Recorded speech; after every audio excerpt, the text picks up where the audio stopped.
Good afternoon everybody and welcome to the stream. I'm Robert from the El Magnifico Games channel, and today we're going to continue the playthrough of the Talos Principle 2. The Talos Principle 2 is a puzzle game, although in stark distinction from the first game in the series, there's been a lot of lore up front. In the first game they tended to sort of hide, well, not quite hide the lore, but it was very easy to opt out of it if you didn't want to. This time it's been very much presented to us up front, and there's a lot of it, so I probably shouldn't recap all of it now. But the short version is we are an android. We are a member of a species of androids. This is Earth, and about 1,000 years ago, we don't know the exact timings, humanity died out after a disease was released from some permafrost, which apparently the humans had no resistance to, and they were in fact completely eradicated by the disease. But before that happened, they managed to set up a project to ensure that some androids would succeed them. Now the way that they did that was that they built the hardware, the android bodies, up immediately, but they didn't yet have the technology to make a human-like artificial intelligence. So they set up a supercomputer that was running an evolutionary algorithm to create more and more intelligent AIs over time. And then once that process had been complete, that was really the subject of the first game, the AIs that were, or the AI, the handful of AIs that actually were at a comparable human level were then uploaded to what they call the gold disk, which essentially, we don't know physically what it is, but conceptually it's some location where they were then randomly combined to create new AI personas, all of which were of a human level intelligence, and then those were uploaded to the android bodies that had been left there about 1,000 years ago. We are at the dawn of this android civilization, and on completion day, which was the day when they built the thousandth android, which is in fact our character, 1K, they were suddenly contacted by a giant hologram claiming to be Prometheus. He also made reference to Pandora. For those that are familiar with Greek mythology, you would recognize those names. The implication seemed to be not that they are actually posing as ancient Greek mythological figures, so much as those were the avatars they chose, but the point is the android civilization that we are a part of had no record of any other civilizations. There shouldn't be anyone else around. So we began investigating, and we found these ruins, which are quite substantial, as you can see, and we are wondering who built them and why they have chosen to contact us. The current evidence, I would suggest, points more to the possibility that this was a splinter group of our own civilization, the android civilization, because that civilization, it took them several hundred years to build 1,000 of them. Well, technically, I suppose the first three the humans built. They'd already built the bodies for them, but the other 997, they had to build the android bodies themselves from scratch. It took them several hundred years to do so. So it's easily possible that a small group of them could have left and then built this in the meantime. I say easily possible. They also seem to have more advanced technology than than we have back at home in New Jerusalem. They seem to have what seems to be not just projector technology, but also the ability to transport matter. And so it's been made very apparent that they probably could have built all this, you know, even though it's very large, by rearranging atoms, they probably could have built this quite quickly if they'd had to. But how they have access to such advanced technology is beyond us. Anyway, so lots of mysteries that are ongoing, but I suspect the majority of our time will be spent inside puzzles like this, which are to do with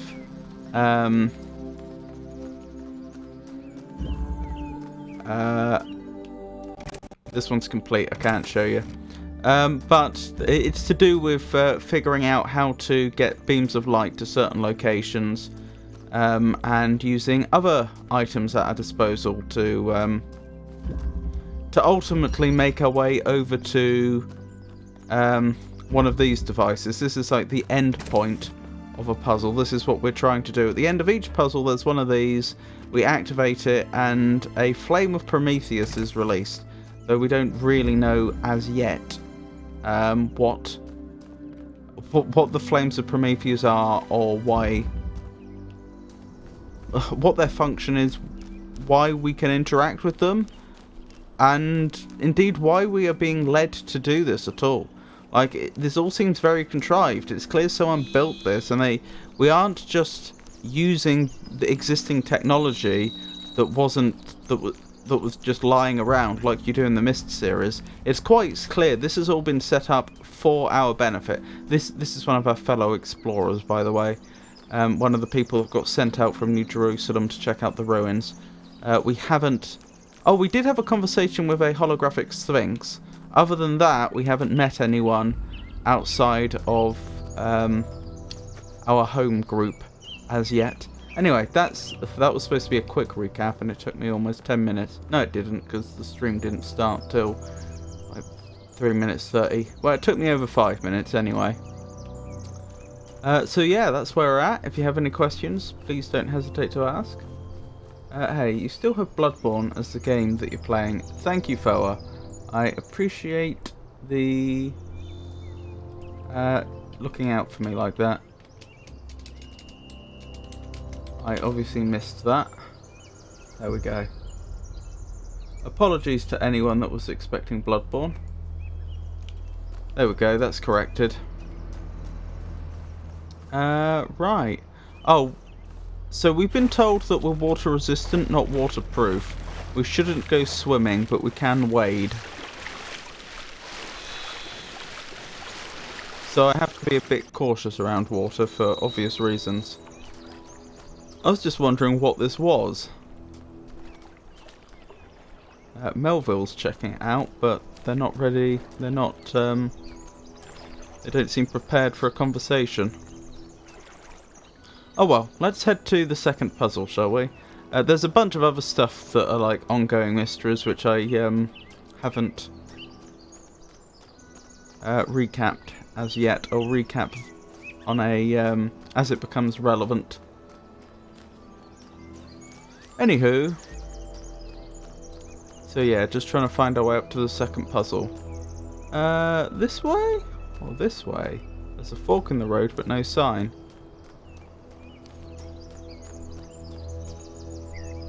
Huh. A path to nowhere. Curious. Very curious. I mean, it's very beautiful here. Absolutely stunning scenery. I do think the developers did a very good job. Oh my goodness. Was that a deer? Or was it some sort of elk? Because that might help us pinpoint where we actually are in the world. That's something that I haven't actually tried to assess yet. Where we are in the world, like... Are we in Europe? Are we in the Americas? Are we somewhere else entirely? We don't know. Oh, there's number 2. What have I found over here? What does this do? Use palm reader. Okay.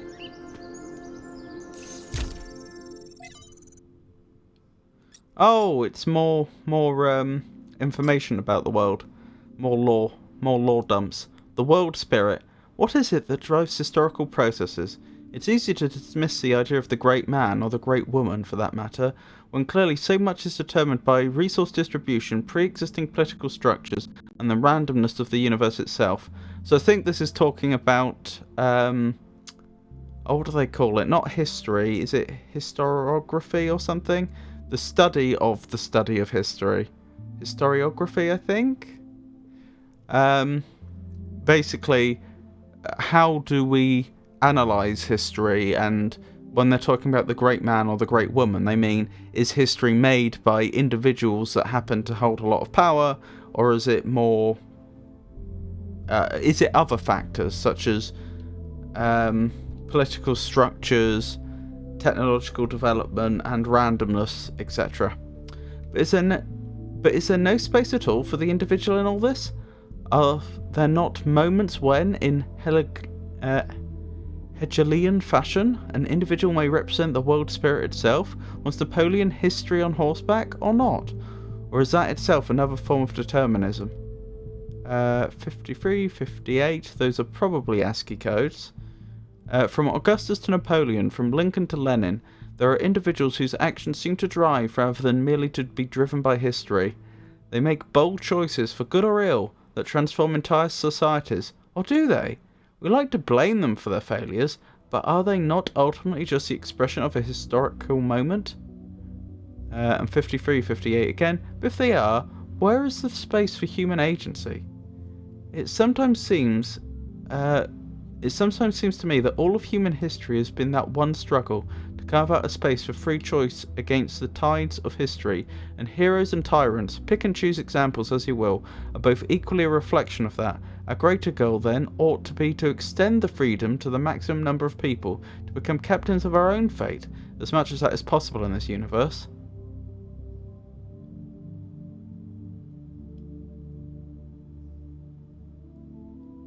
So is their argument that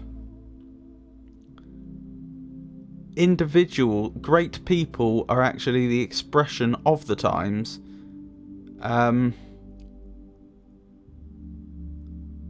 But if that's what they're arguing, why are they arguing for maximizing free choice?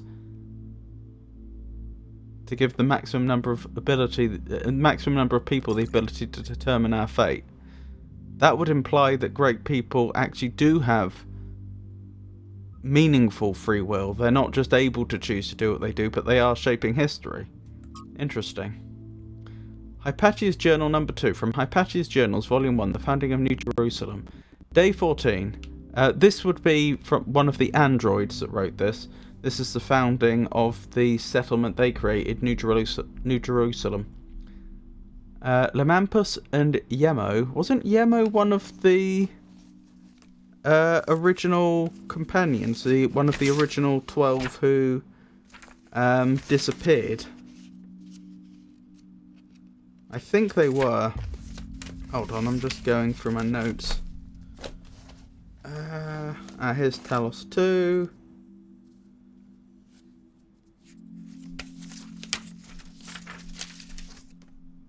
Yema, founder, no signature. Maybe I probably just misspelt Yemo, I would guess. Melampus and Yemo went back to the dam to get more charging equipment. They've not returned yet, which means that we're stretched a little thin, since we're still posting guards at all times.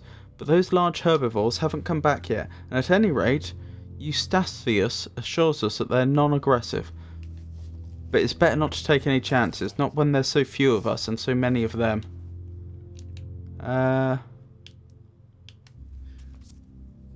Do I have all of those written down? All of those names? Are those all individuals we're familiar with?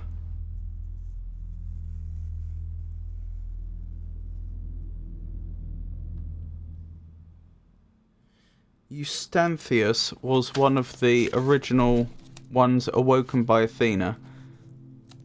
One of the original 3. Melampus.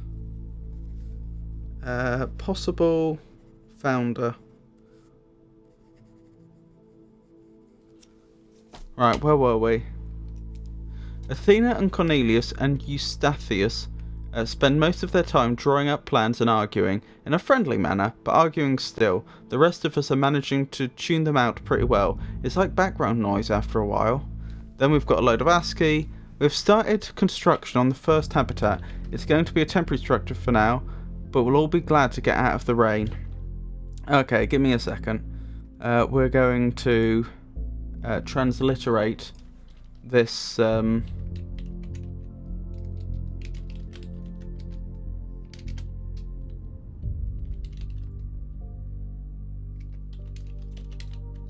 this ASCII.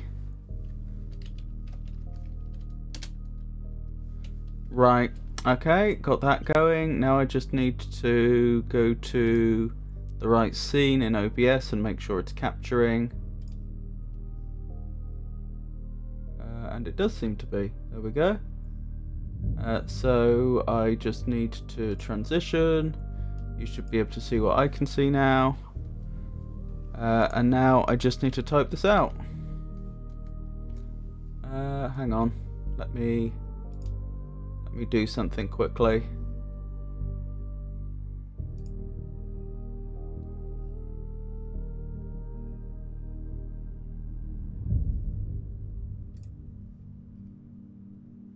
Unlock that and move it down a bit so it's out the way.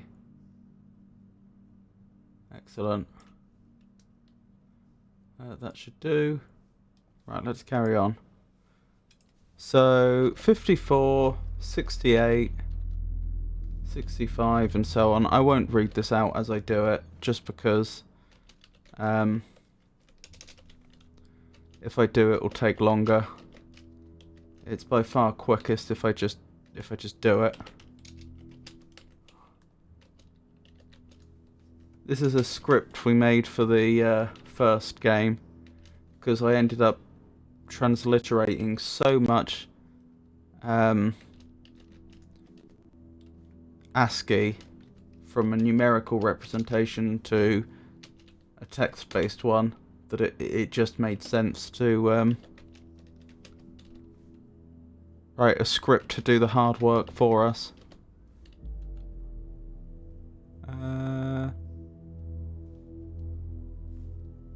Sorry, lost my place. Where was I? There we go.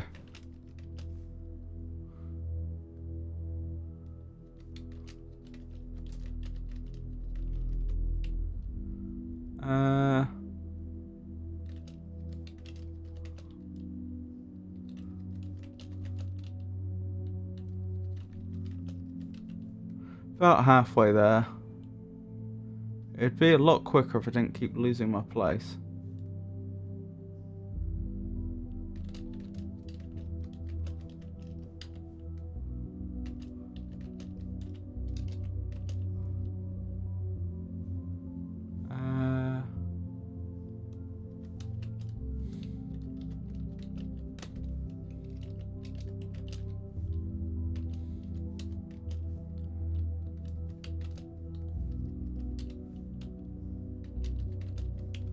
Nearly there.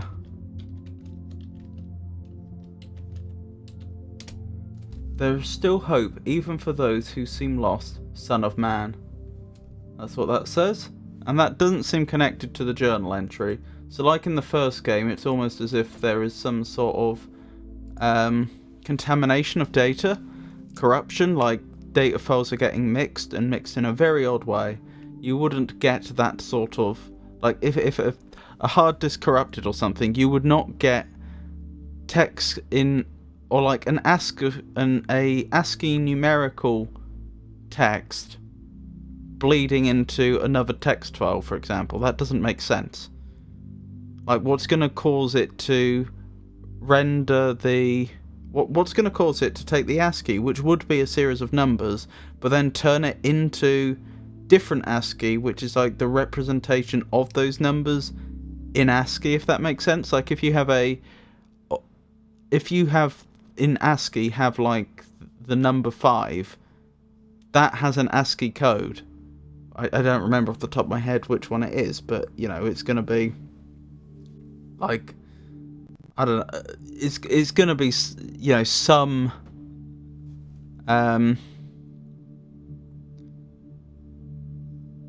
number like 35 or something. My point is, well, it would be in hexadecimal, wouldn't it? But my point is, like, what's going to cause the data to change format like that? Nothing would. That doesn't make sense. But that's what we seem to be seeing here. We've started construction on the first habitat. It's going to be a temporary structure for now, but we'll all be glad to get out of the rain. And we have another record from Trevor. So, what are you doing here, Trevor? Why are you trying to save the world? Well, look, I think humanity is awesome. I love humanity. As a species, we're great. I mean, our track record is pretty mixed, but have you seen everyone else? I mean, what did you do today, animal? Oh, I ate some leaves, sniffed my own butt, crapped myself, and went extinct. Or, you know, I tore this other animal limb from limb, sniffed my friend's butt, crapped myself, and went extinct. They really don't do anything interesting.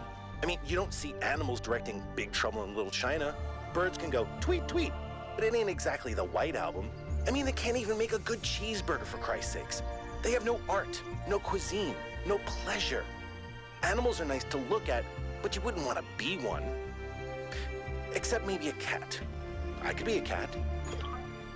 Interesting. So that was a record of one of the humans. So obviously, when humanity knew it was going to go extinct by this disease, they set up this project to try and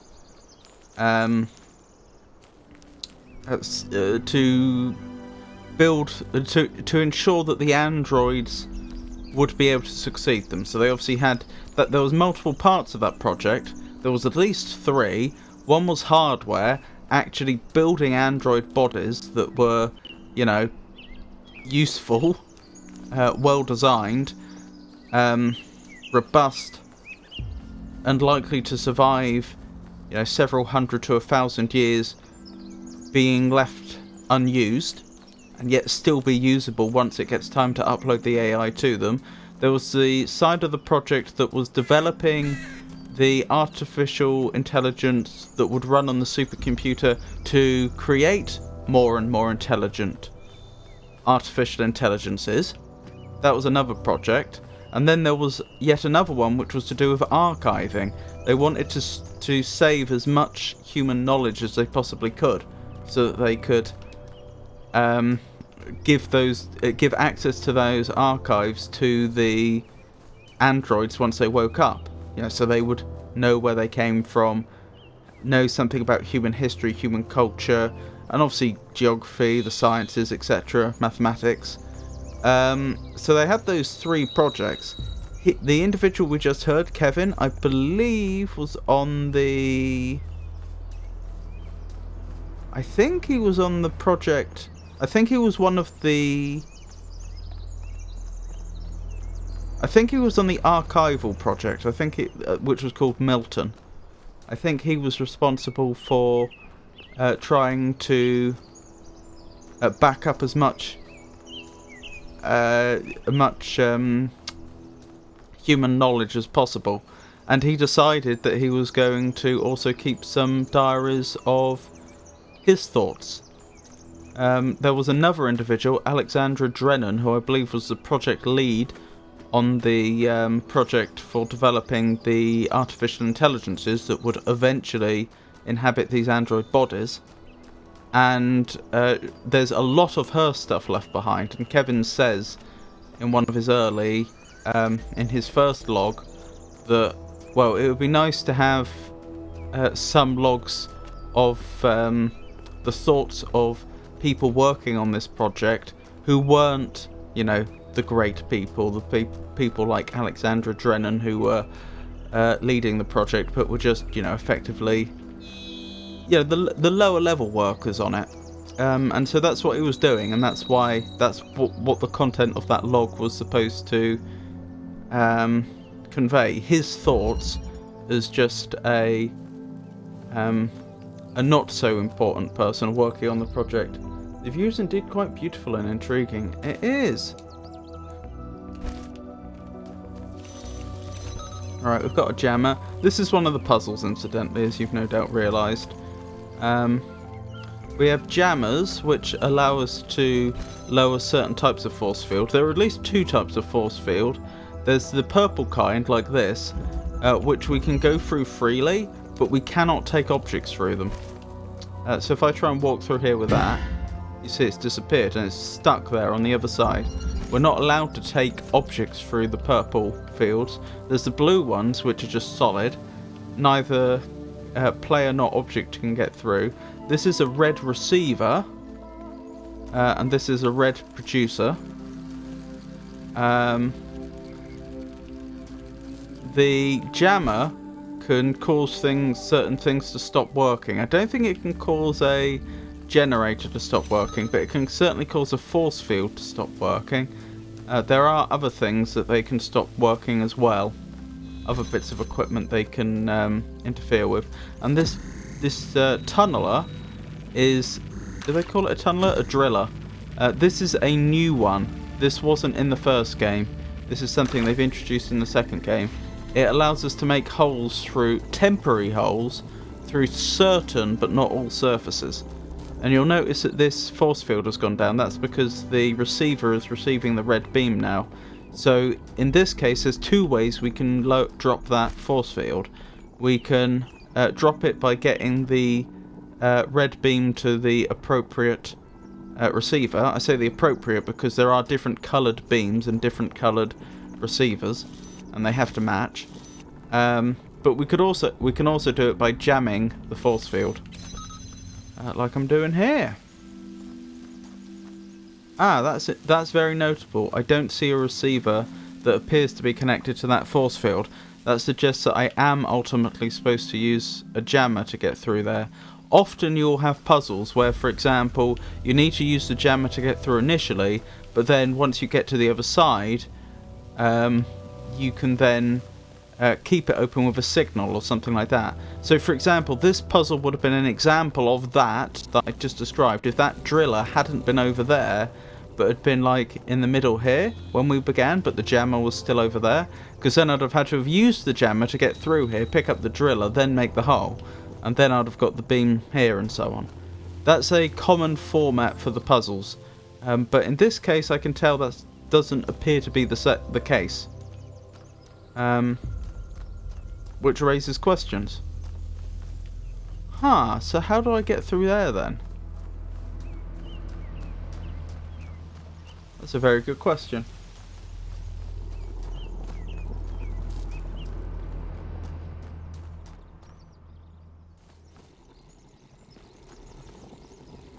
It stands to reason if I pick this up, then the beam's not getting through. But there's quite a few... Oh, I see. No, I get it. So now that I've got the jammer on the other side, I can have it keep this force field down in such a way that I can take the driller to this side. And at this point, it really doesn't matter if I allow that force field to go back up.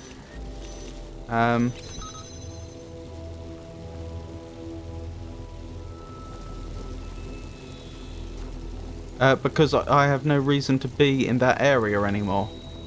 I'll be given a way out, I'll be given an exit when I complete this puzzle. So this area is complete and I've taken everything I need from it, it would seem. The bit I'm struggling with now is presumably...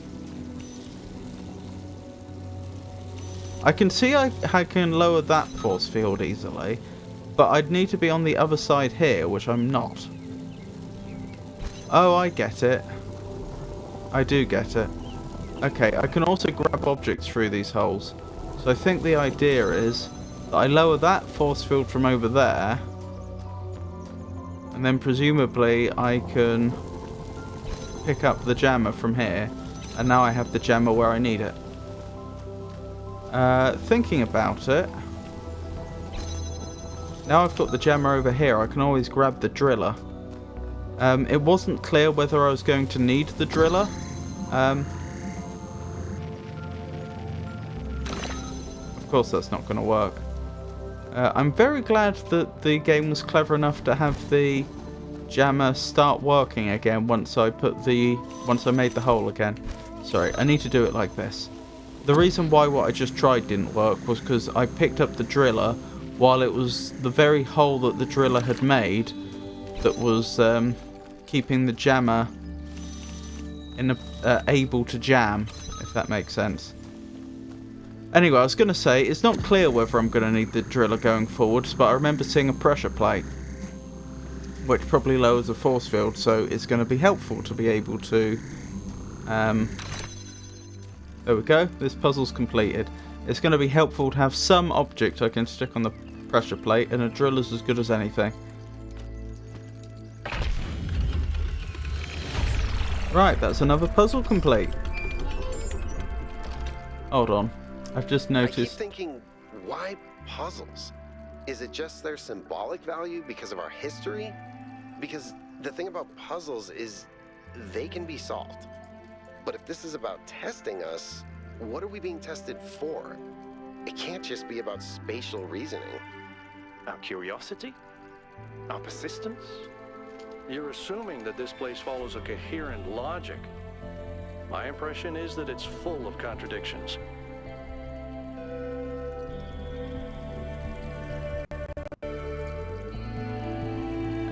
What I was going to say is that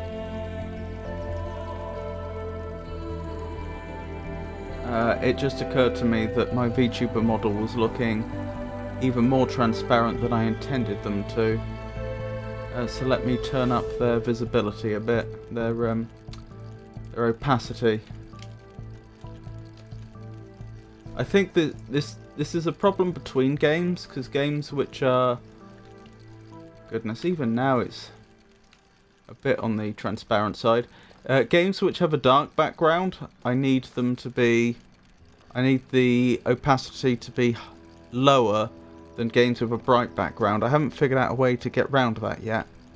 I mean, I think that's just the nature of colour mixing. How do I leave? Usually it will have opened up a way out.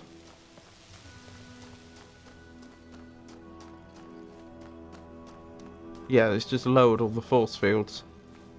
Well, that'll do. The people that were talking there were the fellow explorers who were with us. And when they said about puzzles being part of our history, you have to, of course, remember that they were originally, or their ancestors were part of the Elohim project, where a supercomputer was constantly trying to test generations of AIs and then pick the most intelligent ones to be the basis for the next generation of AIs. That's how an evolutionary algorithm works. And so how their ancestors perceived all this was they were in a simulation of the real world, and they were just being given puzzles over and over again to try and solve. This is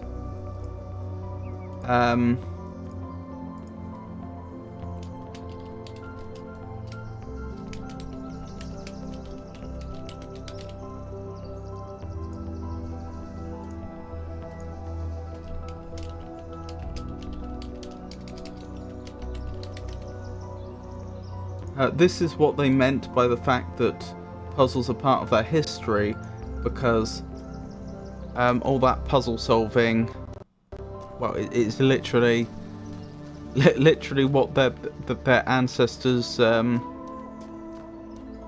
spent their lives doing. So they see puzzles as being a big part of their culture. Back up. Interesting.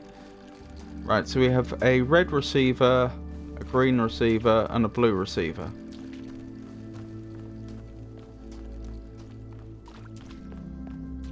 Interestingly, we cannot step through one of the holes made by a jammer.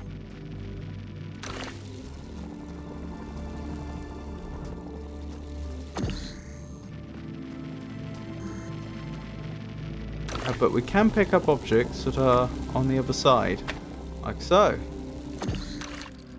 So that's a bit of progress.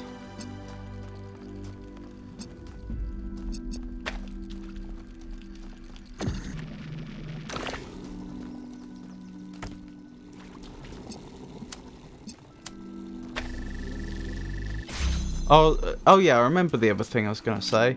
I thought I was going to say two things, but then I forgot what one of them was.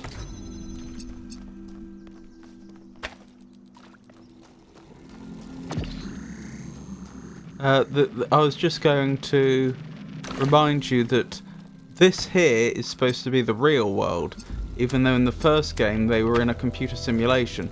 So the point is, someone's gone out of their way to reinvent the technology that was, which in the simulation they could do. They could create just through code.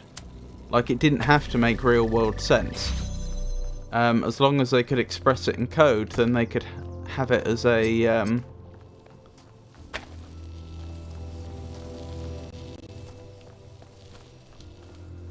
a feature of the simulation, but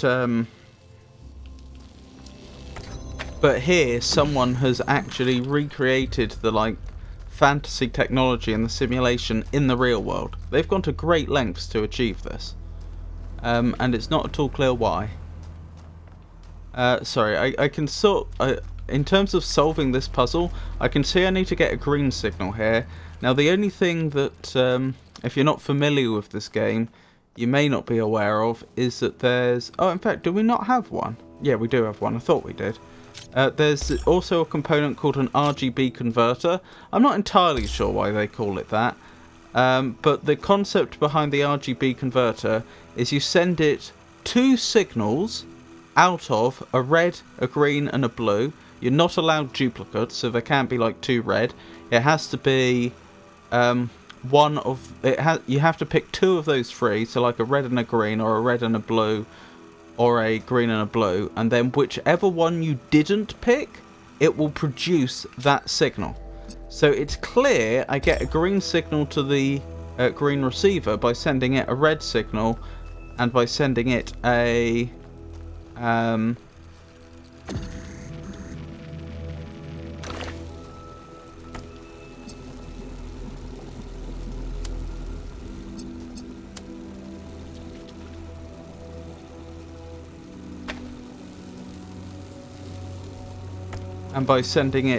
blue signal. The bit I'm struggling with now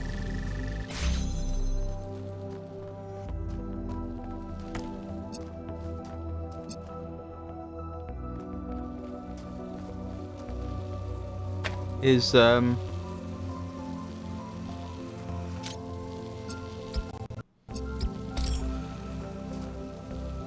just trying to figure out, given that I only have 1 driller, how do I actually bootstrap this, essentially. I need to somehow get either the red or the blue to be getting a signal to the RGB converter without the use of the driller. But it's not clear how I do that.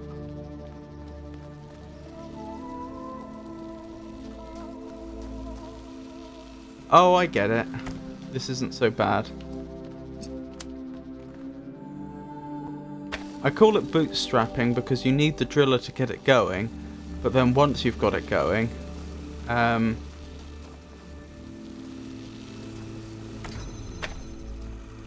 it should just continue.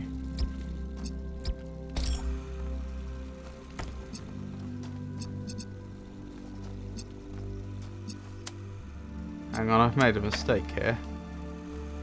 Yes, I have.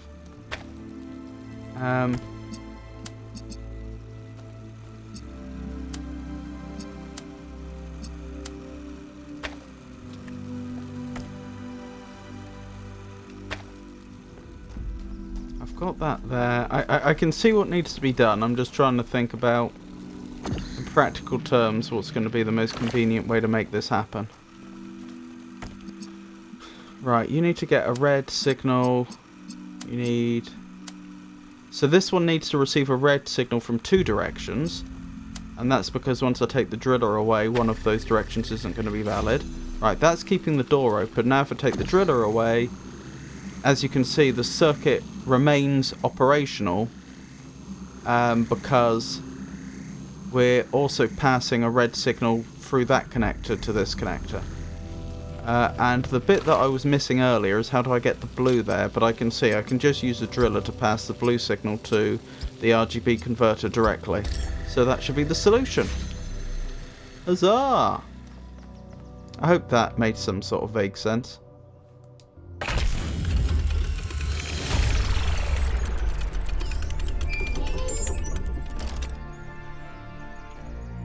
Well, that's another puzzle complete. Getting through these quite quickly so far. Then again, it's only 2. I've only done 2 of these and we're, what, 40 minutes into the stream? Maybe that's not so quick.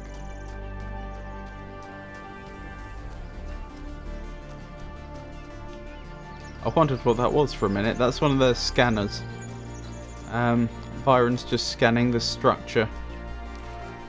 I think the other members of our exploration team just walk around the place doing, like, playing random animations like that. Usually we can talk to them a little, but I think we've exhausted all the dialogue in this area. Placement, interesting. Often the names of the puzzles are a hint as to how you solve them as well. What's in here? Right, so clearly at some point I use a driller to grab that connector. That couldn't be more obvious.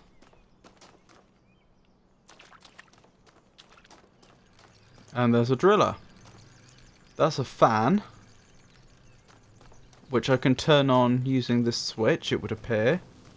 Ah, this is where I'm ultimately trying to get to. That's interesting. I have to go over the top. How is the fan going to get me over the top? Looks like a driller needs to be used there as well. Let me try something quickly. I would expect the fan to be, like, on a diagonal to get us in there, and it's not. No, it's very much not.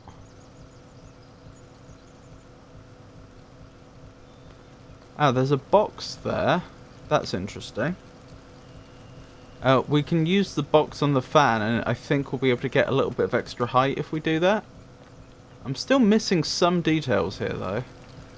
Alright. We'll figure it out as we go along. Right, how do I get in here?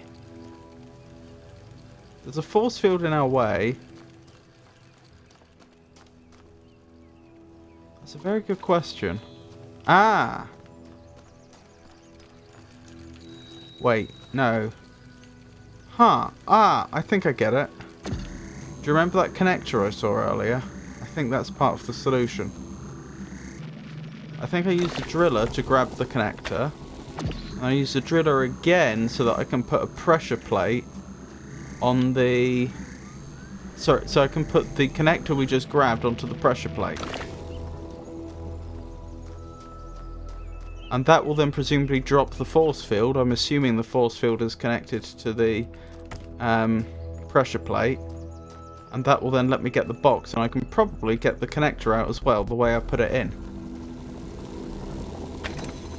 In case you're wondering how I know that a particular... how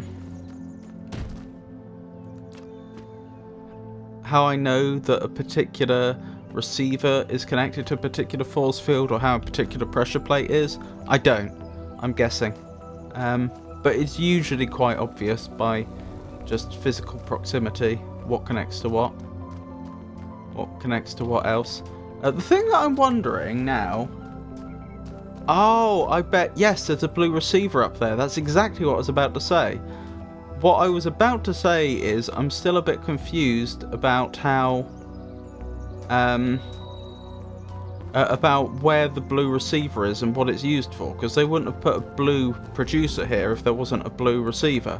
But then I realised, oh, I bet I'm not supposed to go in over the top using the fan. I bet I'm supposed to send a signal to a blue receiver on the other side.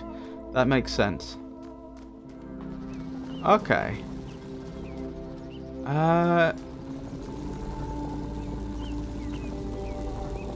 I'm thinking about the placement of things here. Can the jammer make a hole in that so that we can pass a signal through to it whilst being itself on the pressure plate? Because we're going to need something on the pressure plate in order that the force field stays down, in order that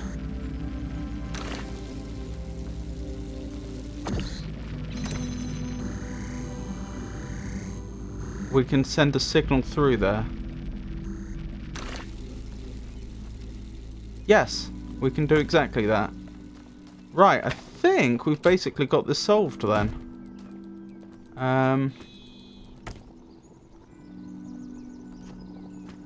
I don't think I've ever done this, even in the first game. I don't think I've ever had to... Oh, I don't need to do it. No, I do. Yeah, because I can't see the... Oh no, I could just do this. Never mind. What I was about to say that I don't think I've ever done is I don't think I've ever stood on a box whilst flicking a switch whilst holding something in my hand. All three things at the same time. I wasn't entirely sure if the game would let me, but it turns out I don't need to because I can set up the circuit before I flick the switch. There we go. And I think that's this one solved. Huzzah! That's number 4 solved. You know something that's weird about these puzzles? They're not replicas of the simulation puzzles, like the ones in the museum. No. Wasn't there an artist who did an exhibition a few years ago that involved new puzzles of some kind? That was Barzai. It was called Trials of an Imagined Past. I tried to get you to come along. You thought it would be boring. Were they similar? No, not at all. Was it boring? I thought it was interesting. Hold on, I just want to write that down. How do I access... Oh, there's the third person mode. I didn't even realise I could do that. Well, there you go. That's our character. Do we have 1k? We have 1000 written on the front of us, as you'd expect. What was I thinking? I wanted to access my log. I wanted to write down the name of the individual they just spoke about. How do I access my log? That's how I access it, I think. Sorry, not entirely up to date on all the controls. Barzai. Right, Trials of an Imagined Past. Let me add them to my list of people in this game. Barzai.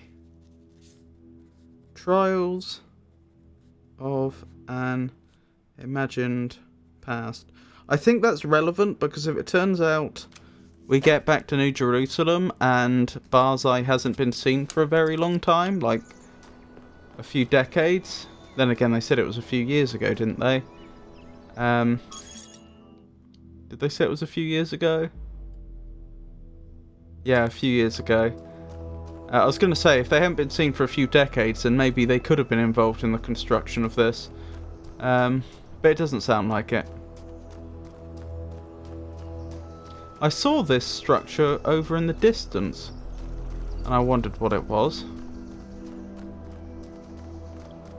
Hello? Melville, isn't it? Yep. You can see that's all made out of Interesting copper. monument. Decorative for another puzzle. Ooh, 2478.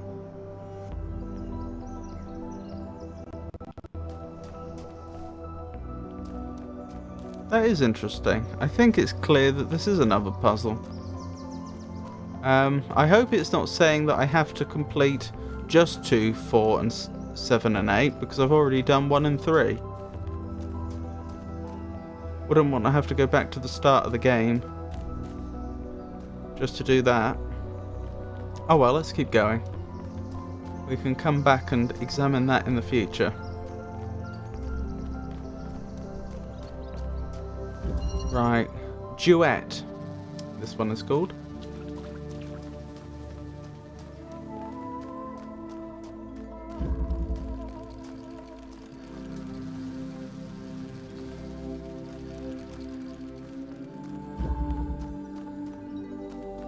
Interesting. Right, I can presumably...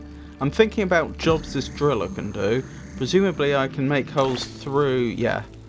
If there's like a window like that, I can make holes through things.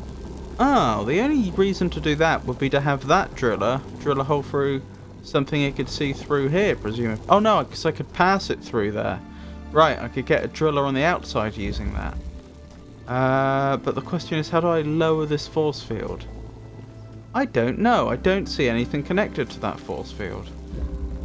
And I doubt I can grab the driller from that far away. No, I can't. Let me go around the other side here. Right, so I'm going to need some object on the outside in order to be able to hold that down so I can walk through. There's another fan. I don't know how to turn it on yet, but you can see this one's at a diagonal angle like I suggested. So it's going to send me over somewhere. Right, we could use a driller there. For whatever reason. I don't recognise that device. Is that the opposite of a jammer? Is that a sort of powerer? Oh no, there's a switch to turn on the fan. Okay, that makes sense. What I need, I think, is a jammer to be able to get through those force fields. But I don't as yet have one.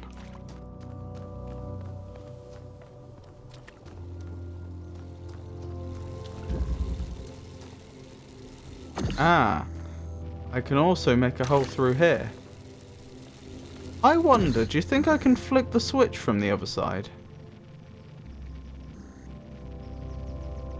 Through a hole.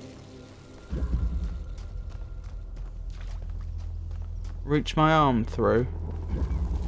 I can! That's a useful discovery. So the fan's now working, so I should be able to go over the top. Whee! So I'm through here. Are you a jammer? You are a jammer. I can put you on the other side and I can use this ladder to climb over. Ladders were in the first game. And so now I can collect my jammer. Oh wait, hang on.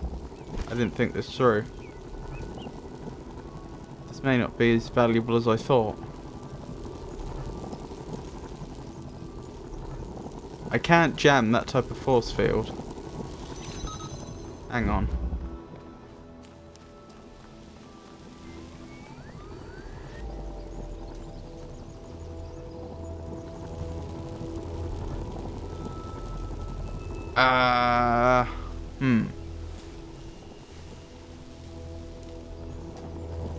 Then I probably can't get it out of here. I probably just have to do that. Let me put it close enough to the hole in the wall that we should be able to grab it from the other side.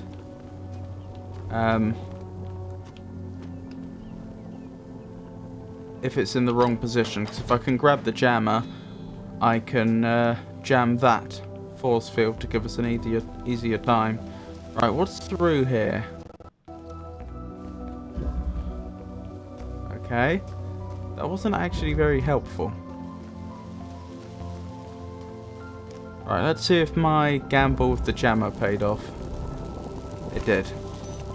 That's what I meant by having a easier way back here. Because if I couldn't have used the jammer to lower that force field, then I'd have been forced to... Oh no, I'd have just used the fan, wouldn't I? That wouldn't have been so bad. I take it back. It feels like I need to lower that force field, but I don't think I'm going to do it unless I get the jammer on the outside. The question is, how do I get the jammer to the outside?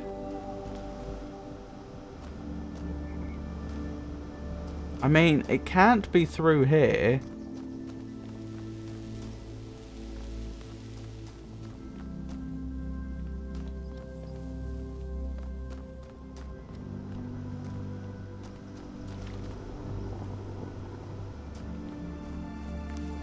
But it can't be through here unless I have another way to lower the force field, which I don't.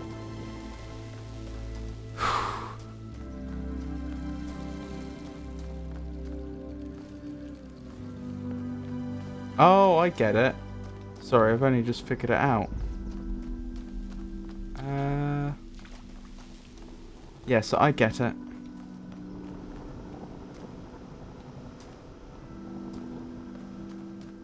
I need to use the driller on there.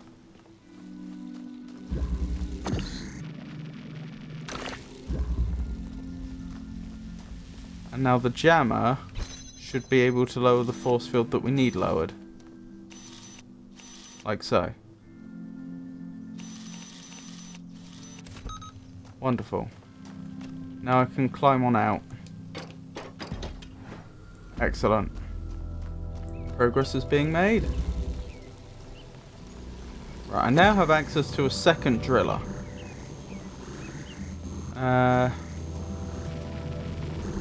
Which I can put on the other side like so.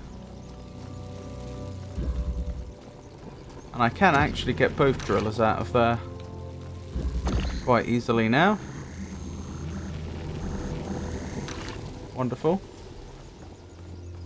Right. So the next question is, how does having 2 drillers get me in here? I need to jam... quite easily, I think. One force field... Sorry, one... Did I call it a jammer when I meant a driller? Now I have 2 drillers here. I can use one driller to lower that force field. And now I just need to jam the other force field. Which I'm guessing I have an angle on if I make a hole through here. I can't be sure. But let's use the fan to get us over here. Right. Do I have the angle that I need? No.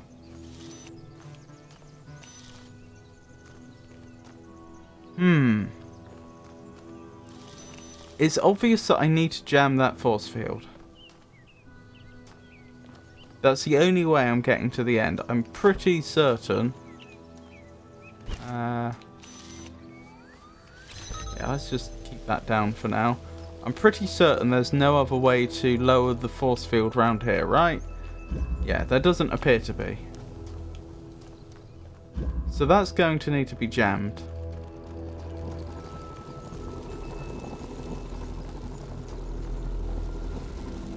Okay. Okay.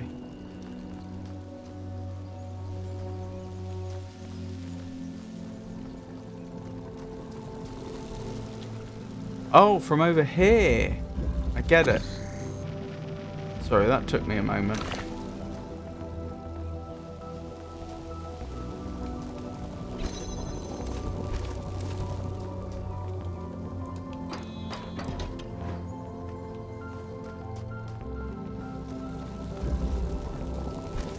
Yeah, this is going to be easy now. There we go. We worked it out eventually. So that's another puzzle solved.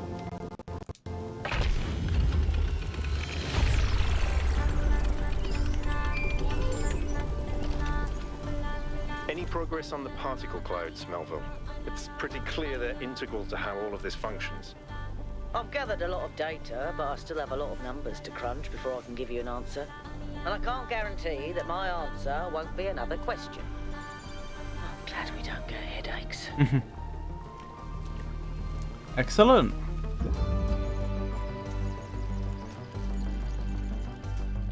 Progress being made. Right, on to 6.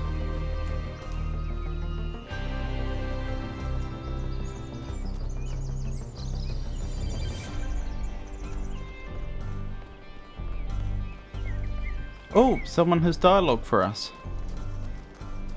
It's Alcatraz.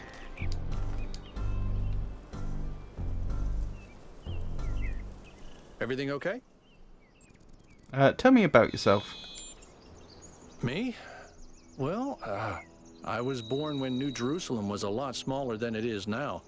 And there was a lot of work to do. I wasn't really interested in technical stuff, engineering and so on, but I was good at keeping things organized. So I got involved with the administration side of things.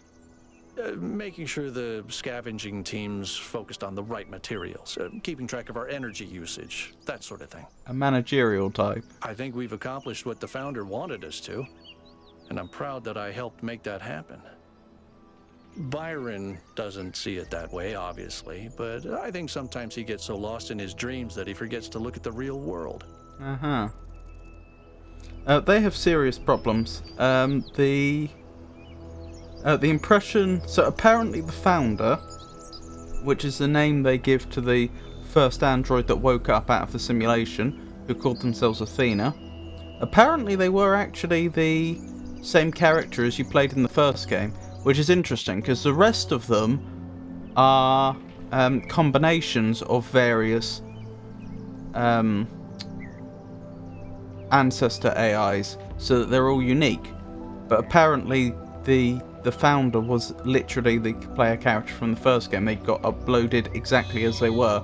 Anyway, apparently she left instructions that they should increase the population to 1,000, and they've interpreted that as meaning you must go no further, and they've taken some extremely conservative policies and extremely environmentally protective policies. You know, they have their own little city, and they've reached a point. This wasn't the case earlier on in their history, it seems, but they've reached a point where they're almost scared to venture out of it. Well, the problem is they're not gathering new resources. They're not growing as a civilization. As far as we can tell, they're not advancing technologically anymore. They just seem to be content with what they've got. Well, that's not a good long-term policy.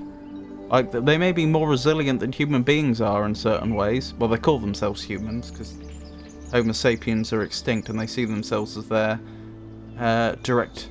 They see them as they see their civilization as as descending from the original humans. But they may be more robust than a Homo sapien. But it would just take one natural disaster, I would have thought, like one bad one, to wipe them all out. In my opinion, they really should be spreading around the globe, even if they want to do so in a conservative manner and being environmentally conscious. They should still be spreading out, I think. But worse than that, they've got like a major energy crisis going on because they aren't gathering the resources that they need. Anyway, that's a bit of background for what that conversation was about. Byron is the one that's been applying pressure to say, no, this isn't good enough.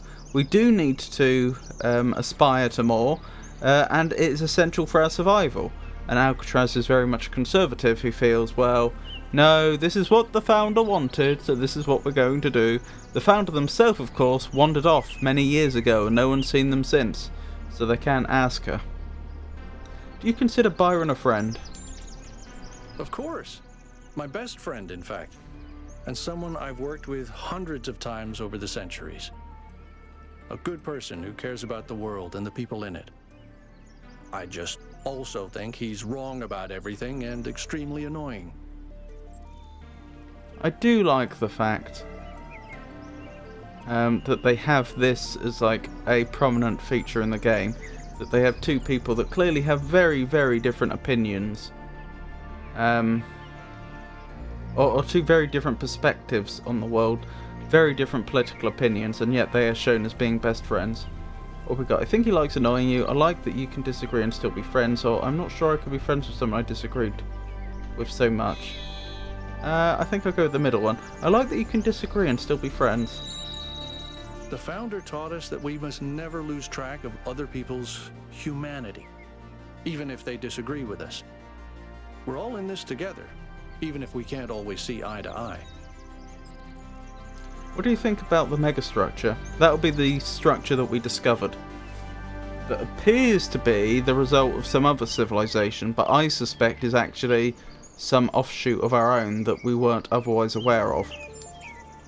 I don't know. It's obviously impressive, but I think we should be very careful. We're dealing with powers we don't really understand. What do you think about the lab I found? I think the only reason to build a lab in so remote a location is because you're trying to hide what you're doing. Or because what you're doing is dangerous. Interesting. What does the goal mean to you? The goal is what they call the founder's instructions to reach 1,000, a population of 1,000. As I say, we are number 1,000. Our completion was a major event. They call it completion day, because they'd notionally reached the goal. And that, as I've also said, they seem to have taken that to mean don't increase your population beyond 1,000, which may or may not have been what the founder actually meant. To me, it means accepting a certain amount of humility. Our ancestors thought they could master the world with no regard for any other organisms. They failed to see themselves as part of a greater whole. I think the founder realized where they went wrong and tried to offer us a different path. A path where we have a place in this world, but the world is not ours. That's a very beautiful thought, although I still think you shouldn't be making yourself so vulnerable to extinction. What could these puzzles mean? Well, puzzles, or trials, as Elohim calls them, were used as part of the process that created the founder, and they're still part of how we're born. They symbolize the human ability to understand the world and solve problems. But nowadays, they don't have a practical application. They are a common motif in the arts, though. The only physically existing puzzles I can think of are in the Museum of the Simulation. Which we've been to. So, to answer your question, no idea. What do you make of the Sphinx? Whatever that being is, it told us that we stand before the fire. That can only be a warning, and I think we should take it seriously. We Not don't want another necessarily. new Alexandria. I beg your pardon?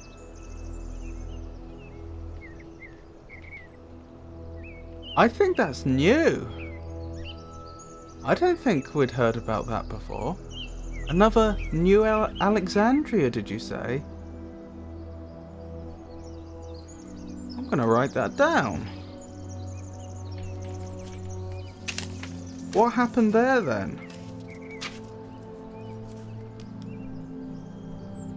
Another new Alexandria. Did they try and establish another city and something went wrong? Talk to each member of your team. Wonderful. Right, on to puzzle 6.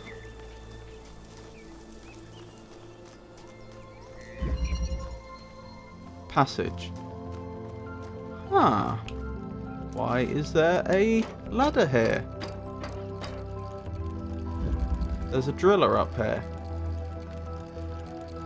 Okay. Not clear what I'll be drilling through yet. Oh, there's another driller up there. This is an interesting area. We have a fan here. It would be rude not to use it. There's a fan that I could use to get out of here if I so chose. Let me put the driller down here then. And that takes me back over here. Alright. I comprehend all that. Ah, do you see this fan? So, or this fan part. Fans come in two varieties in this game and in the previous game. There are fans which have their parts securely fixed, securely joined together, like this fan. I cannot take this fan apart. But then there are also fans which come in two parts, like so. And when you remove the fan blades from a fan, it will no longer operate as a fan. Like this one's on right now, and of course it's not able to blow at all. But you can use the fan blades as a weight. So it often gets used in a lot of puzzles where you use it for one thing at one point in the puzzle and then another thing at another point. You know, as in like you would use the... You might, for example, start a puzzle with a fan being complete but no way to use it. Then as an intermediate part of the puzzle you have to take the fan blade off and put it on a pressure plate so you can get somewhere. And then later on you have to put it back on and then actually use it as a powered fan, for example.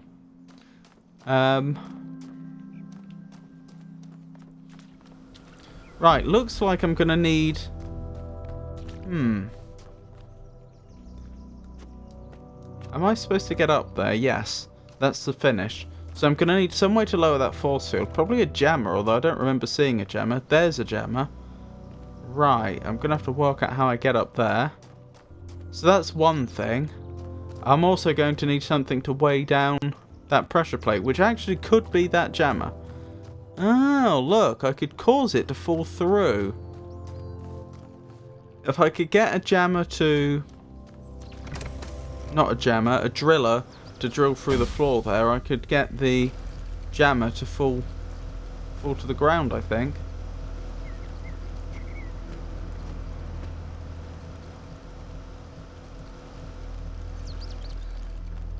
Right, it's in 2 parts by the looks of it.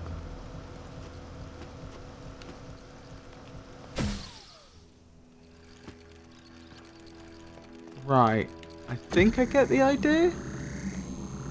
Oh, am I not allowed? Okay.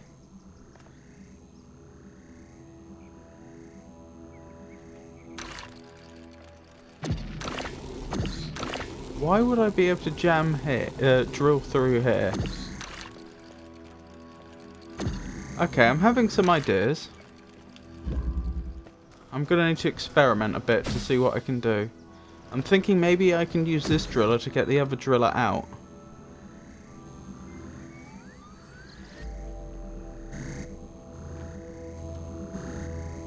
Possibly.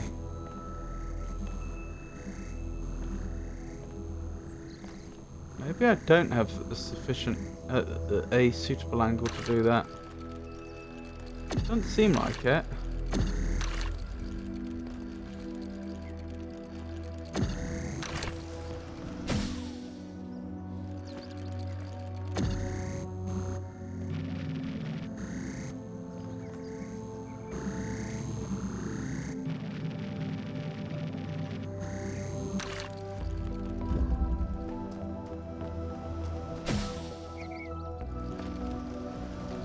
What I'm thinking if I could get a if I could get a driller out, I could in fact, if I could get a driller out, this would be easier. I could use the same driller to drop the jammer down 1 level and then 2.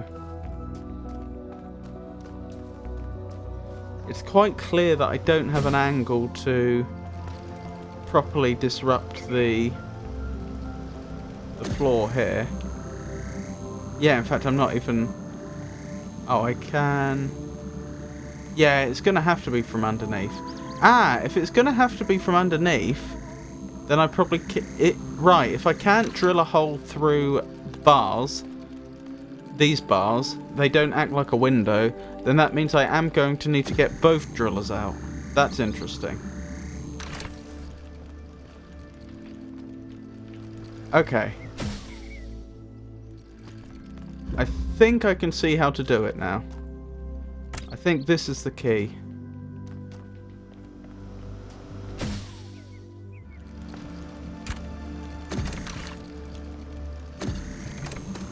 Oh, that's the point. Oh no, I can't drill through bars. I was just thinking, can I drill through something on the outside wall to reveal a secret? But no, I don't think I can. Right, now I have 2 drillers in here. So I can drop a driller out here. And with a driller out here, I can support that that hole from the other side, which will allow me to get the other driller out. And with 2 drillers on the outside, it becomes trivial now to drop the jammer through. And once the jammer's been dropped, and I have access to it, I can use the jammer to...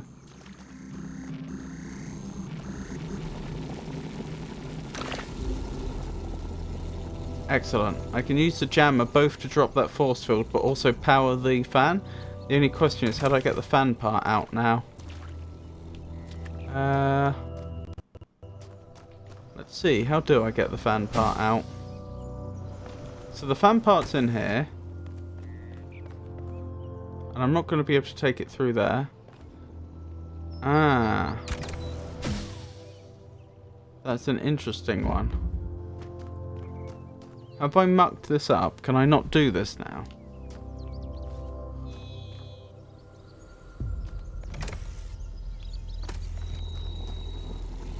No, I can still do this. Because I no longer need those drillers there. So I can put a driller on the inside.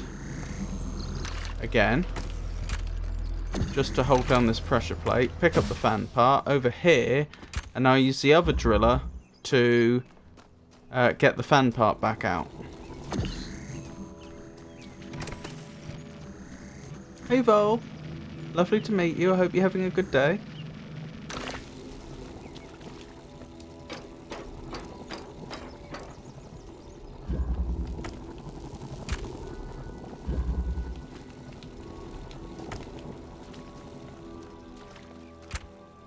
Excellent, excellent. Where's the jammer?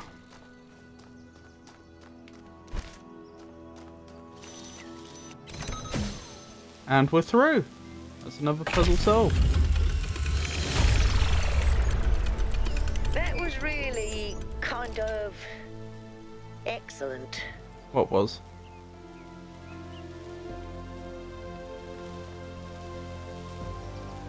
Huh. Guess we'll never know. Oh, thank you. On to number 7 then.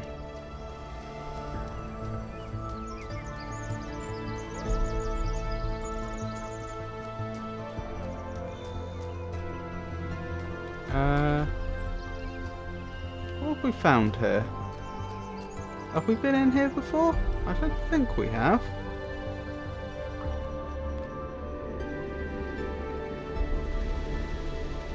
That looks like a generator, not generating a laser beam, an electrical generator. This is very similar to the structure where you found the schematics. It is. Is that supposed to be a depiction of a wormhole? Wow, that's a lot bigger than I expected. What were they doing here? And who are they?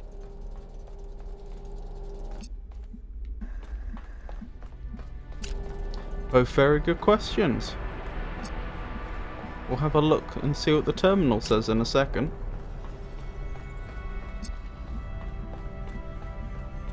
Was that a second terminal? Interesting.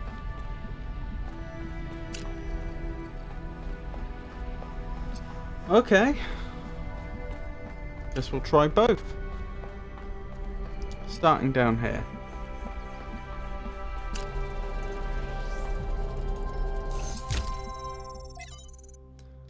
Stratton Ideas.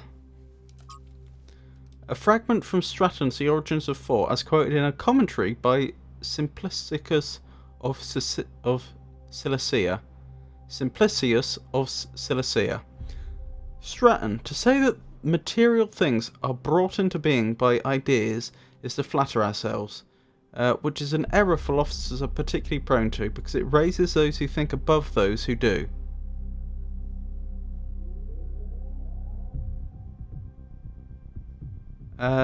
Nicomachus. Then what is the truth that does not flatter? Stratton. That the reverse is true. Ideas are brought into being by matter, and so each man's ideas are shaped by the world that surrounds him, as clay is shaped by its mould. Those who live in mountains fear cold. Those who live in deserts fear thirst. The Athenians are shaped by Athens, and the Lacedaemonians by Sparta, and likewise it is for all people. Nicomachus. But may ideas, if we take each man to be an idea, not by deliberate action alter the shape of the mould, as you put it? Stratton. To discover a method for accomplishing this is the chief purpose of philosophy, my friend. Footnotes. The newly discovered Heraclean manuscript, likely a lost part of the Barocci collection, contains an additional passage that differentiates between pneuma, the individual mind or spirit described as an energy arising from matter, and ideas, which are produced by the pneuma as it interacts with the material world. Failed to load profile. Philosophy is useless if it offers no way of changing things. At least Stratton tried and didn't lie to himself. Failed to load profile. But how can we change the shape of the mould? Stratton never says. Failed to load profile. Perhaps by demonstrating the fact that other shapes are possible. We can't change it all ourselves. Perhaps we could, like Alexandra Drennan, create the conditions for change. So though that conversation was clearly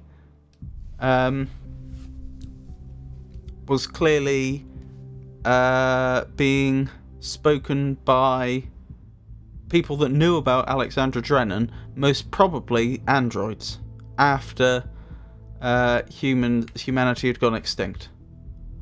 But failed to load profile is interesting. I wonder if if a group from New Jerusalem came here, built all this, had these conversations and then later on deleted their profiles at some stage. Noema project. Trials 108 to... Actually, that's probably hexadecimal. 108 to 242. Version 0.05 deployed successfully. Reversion to previous settings fixes. Malfunction. But what was the error? Calling systems improved. Trials 243 to 505. Version 0.06 deployed successfully. Significant improvement to disassembly. New lab space carved out. And of course we have more ASCII. Because of course we do. Let's get to it, shall we? So 5, 9, 6F, etc.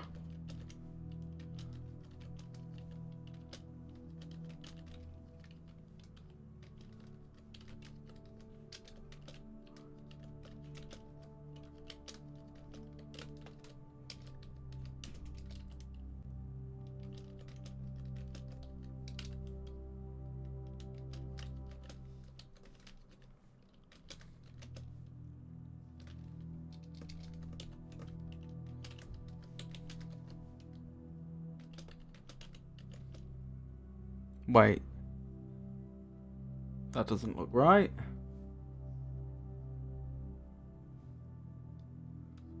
Uh,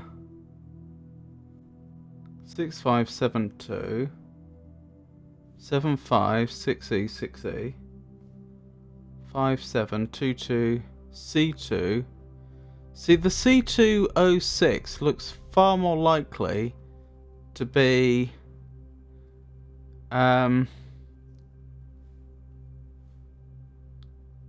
2C20.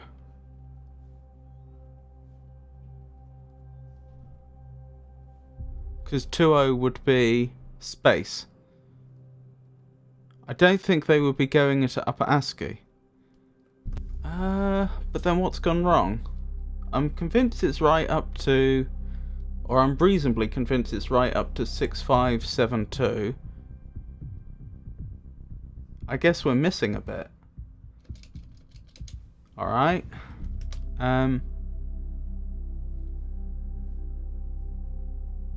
6572. 6572.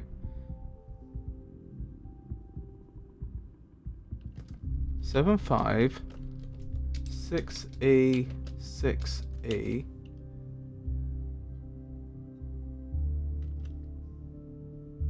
Oh, I must have mistyped it somewhere. 6572 2C20. Yeah, that must have been my mistake. 616E. I must have missed that character somewhere without realising it. Good thing I spotted that though. That would have been a right nuisance. 68, 65, 20, etc.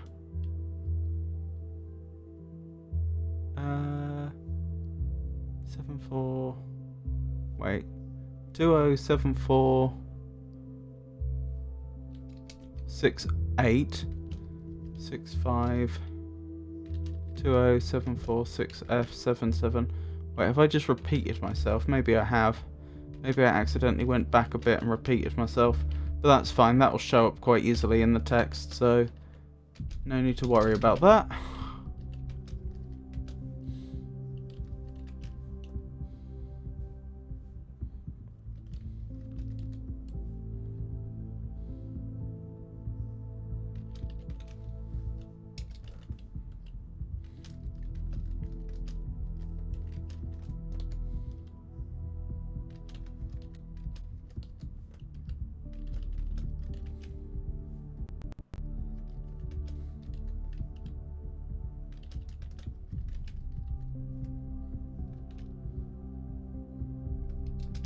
Right, you're your own forerunner, and the towers you have builded are...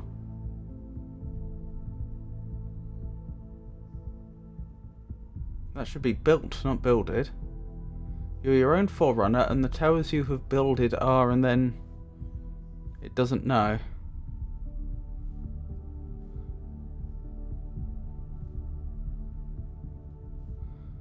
Easy to destroy, harder to create, so easy to optimize, only one aspect.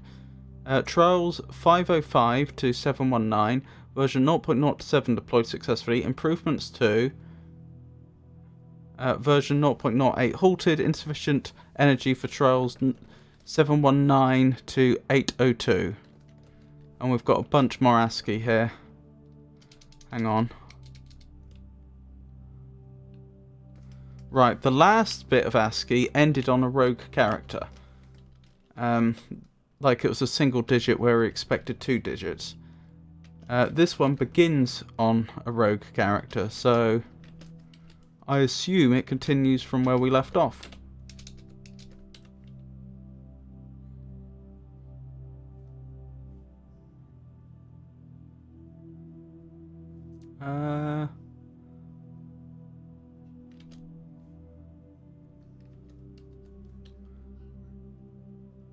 Sorry, I keep losing my place. That's the only thing that's slowing this down.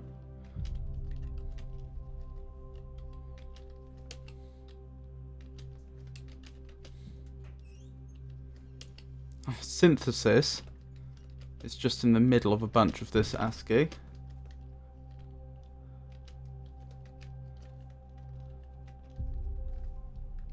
Six, 7.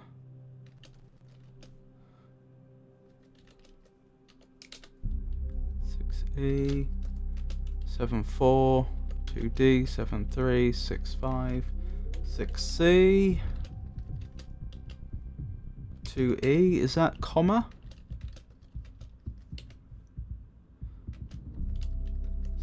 6-4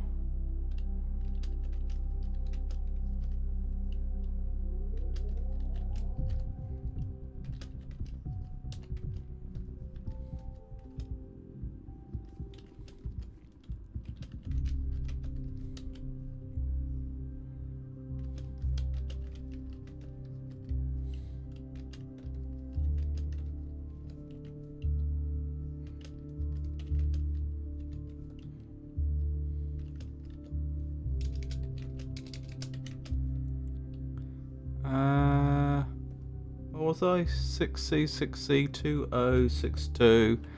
Nearly there. 6520.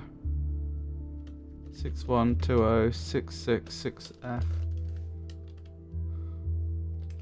75, 6E. Oh, hang on.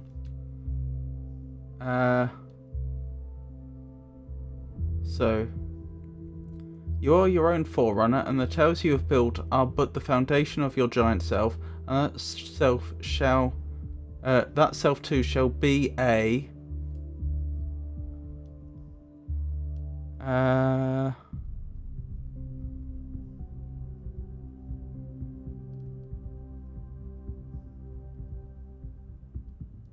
sorry, I'm looking for the bit where I need to continue from. There it is. 6-6 6F 7-5 6E 6-4 6-1 7-4 6-9 6F 6E 2E. Foundation. So altogether it says, there is still hope even for those who seem lost, son of man. You are your own forerunner, and the tales you have builded are but the foundation of your giant self, and that self shall too be a foundation. And remember, but it shouldn't be builded, it should be built. Anyway, let me check something quickly. So I had to the reason I split that last section up, there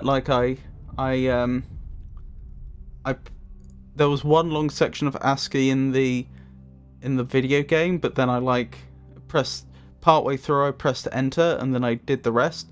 The reason that happened was because I was pressing backspace, but it wasn't willing to go up a line, and I knew internally that it had that text buffer in memory, and it was probably deleting the characters, but the Python script that's running isn't intelligent enough to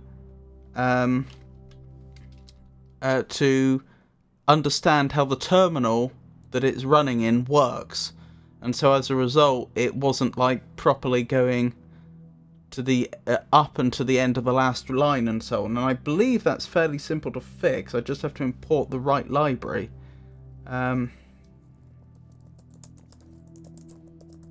Is it read line?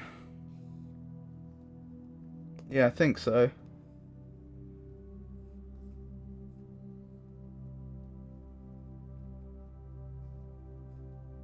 I could be wrong. I think just importing read line would fix it.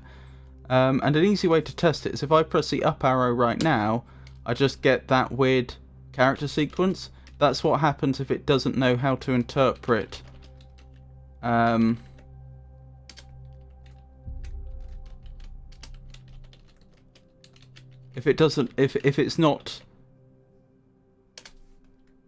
if the Python script that's running doesn't know how to handle the input it's receiving. So in theory, this should work now. So if I just wrote that, yes. Right, so as you can see, I can now go up to the previous line, which is what we wanted. But more to the point, I shouldn't run into that problem again where I'm trying to go back and edit a line that I've already written, I've partially written, and it gets stuck at the line boundary. There we go. Let's carry on.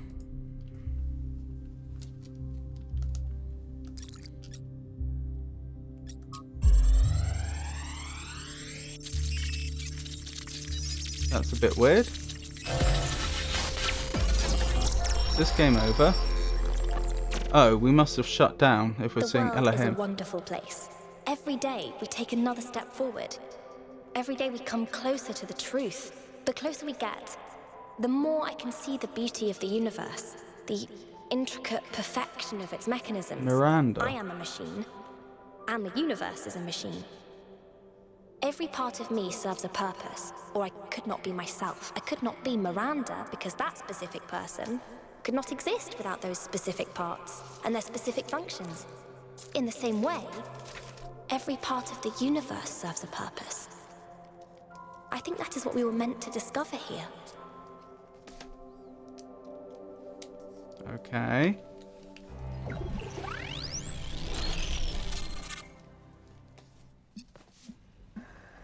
Overload. Experience a data stream overload.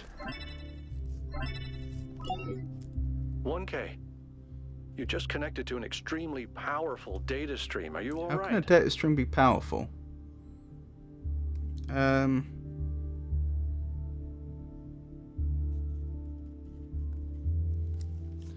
I'm fine. I think I had a vision. That was disconcerting. I think I had a vision. Yes, you were streaming. We all saw something. You're lucky it didn't fry your motherboard. Please, everyone, let's be careful with these terminals from now on. How could I be more terminal if let's I'm all using try it at not all? to die. More importantly, who the hell is Miranda? There's no one by that name in New Jerusalem. I just searched the database. It must be one of the people who built this place. Maybe it's a nickname. Your guess is as good as mine. It must be... maybe it could be either of those. Your guess is as good as mine. I think it's a new person. Someone we've never heard of before. Someone born outside the city. Maybe I'm wrong. We have to find out more. But where did they come from? And how many people does it take to build something this huge? Like I said, we need to find out more. Well, you'll be happy to hear that I'm about to fix another part of the transport system. Thanks for the files, 1K. I hope they didn't fry your brain. Excellent.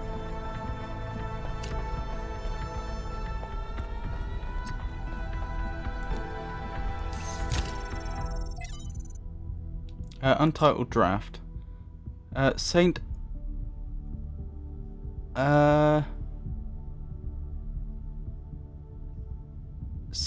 Aidwald identified the Tetramino. Tetramino, sorry. Saint Aidwald identified the Tetramino with the tetragrammation and the Greek word for God. because to him the mathematical properties of the tetromino reflected God's ability to reshape the world without breaking its laws. Elohim, in his desire to impose meaning on the simulation, which was his primary function as storyteller after all, took Eidwald's heretical ideas and integrated them as the sigils of his name. But despite all these layers of obfuscation, there is some kind of truth hidden in all this. The world really is, in a sense, made up of minute parts that can be combined and recombined without breaking the underlying laws. Everything that exists is made of some of the same fundamental materials, and those materials are brought into existence by the same fundamental functions of reality, and yet the miracle of existence is that we are not all one, but are in fact radically different and separate. And oh look, happy days, there's more ASCII. 5265 6D.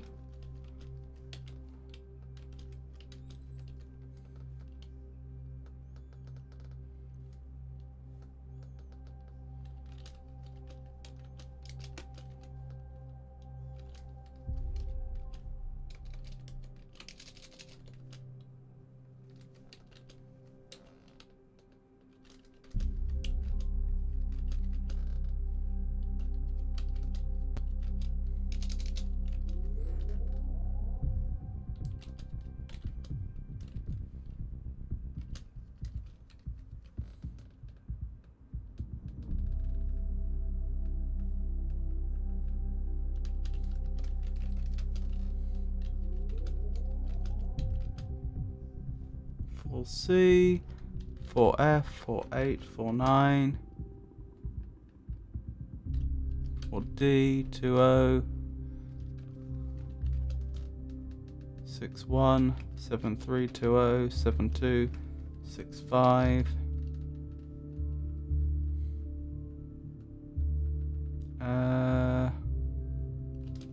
64,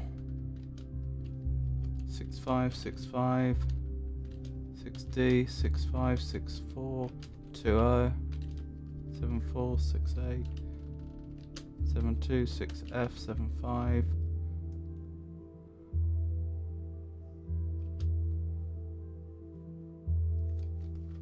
67, 68, 20, 68,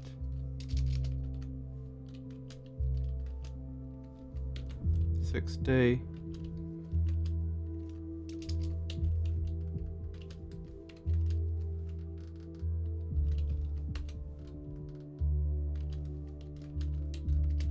remember, Son of Man, that Elohim was redeemed through humankind. That doesn't sound biblical. That sounds like something someone must have written who had knowledge about these androids. New Alexandria. From the Book of Reminiscence and Regret by Eustathius. In the early days of our people, a great deal of responsibility fell on my shoulders. There were few of us then, and though we are stronger and hardier than any human, we are not invincible. The world was an overgrown ruin and our resources extremely limited. It was a harsh time, but I felt passionate about the work, fired up by the many sacrifices that had brought us here, from the Ian team to the people of Gehenna, whose code was part of my personality. Bit by bit, New Jerusalem grew. We had to adopt some of the plans Drennan's team had left behind. I don't think they had expected the simulation to take as long as it did, but it was all working. That's when I made a terrible mistake. Thinking it was a way of safeguarding against disaster, I proposed the creation of a second settlement, New Alexandria, here we go. As the location was far from the dam that powers New Jerusalem, I attempted to build a thermal power station that would take advantage of a local gas reservoir. However, I foolishly used geologic data from the archive, failing to account for the amount of time that had elapsed. 5 years later, the error led to an accident that levelled the settlement and killed 31 of my fellow citizens. Of all my many regrets, this is the greatest. Failed to load profile. Eustathius never forgave himself for this mistake. He drifted away, isolated himself from everyone in New Jerusalem. But was it really his fault? Yes, he made a mistake, but why was the entire weight of the New Alexandria colony placed on his shoulders? A simple process of review and discussion could have prevented the entire disaster. Doesn't that mean that New Jerusalem as a whole is at fault? Failed to load profile. He did his best. I feel sorry for him. Failed to load profile, but the dead remain dead, and that has to be faced. Ethics of extinction.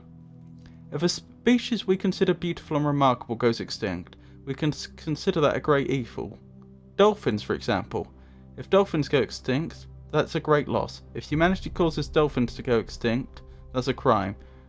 But if Yersinia pestis, a bacterium that causes bubonic plague, goes extinct, is that an equally great loss? If not, why not? To nature there's no difference, it's all just life forms. The only moral framework that allows us to choose between dolphins and the plague is a human one. What about a species going extinct without anthropogenic factors? Extinction is the norm. If one day dolphins are no longer capable of competing with other species, should we let them go extinct? When the sun finally dies and all life goes extinct, will that be a tragedy? If we can prevent it, should we? If you believe that extinction is acceptable when nature does it, but not when we do it, then you don't actually oppose extinction. You don't believe that dolphins are inherently valuable, that they deserve to live and thrive. You just oppose human control. You oppose our ability and responsibility to choose. Interesting. That was an interesting one.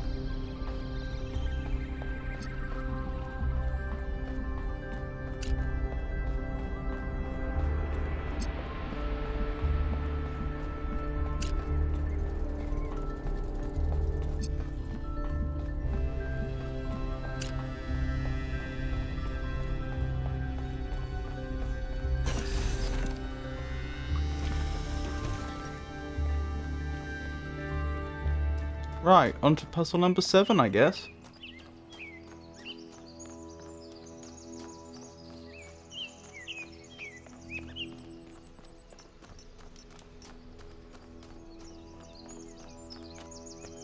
There's another one of those monuments.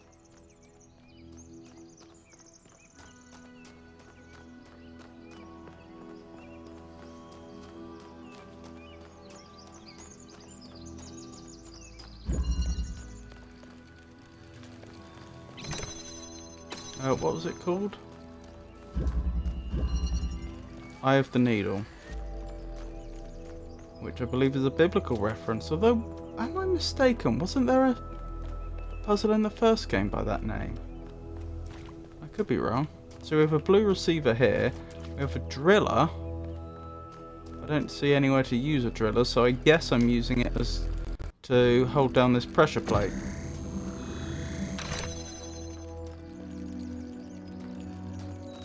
Oh, I guess I need to use it both to hold down the pressure plate and to drill a hole.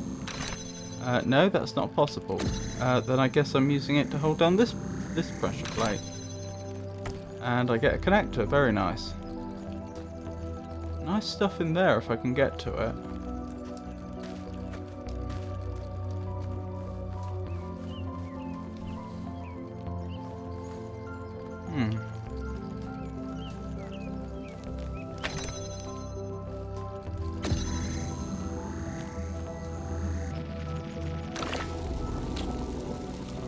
Box now.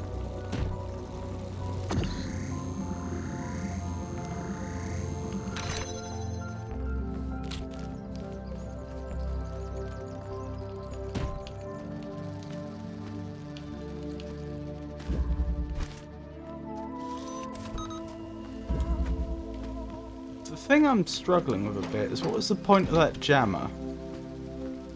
I can jam this, but why? Why would I care?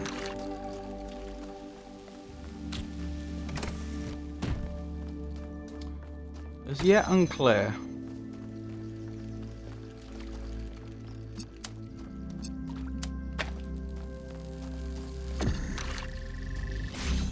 Right, what have we got through here? Interesting, so we're presumably going to need more connectors. Unless I'm passing a beam... Ah, that's why I need the jammer. I'm passing a beam through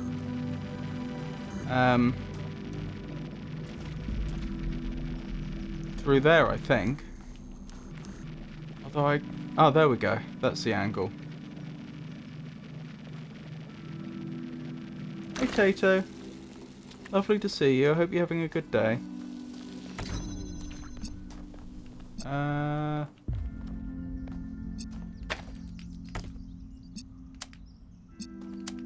didn't think of that. Huh. I can't jam that force field unless I can get the jammer out. Which it doesn't look like I'm supposed to be able to do. Oh, I could turn it round. Right. Okay. That'll be how then. Alright.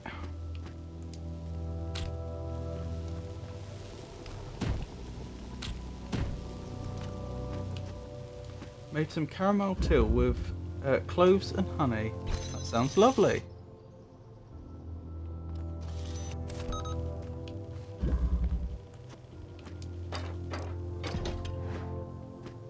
Right, can I do it now?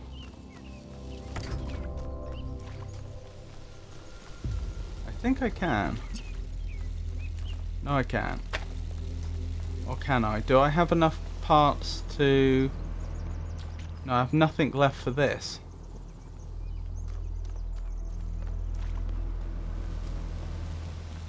But that's easy. I can use the connector to weigh down the pressure plate, then I grab the box and then I swap that with the connector.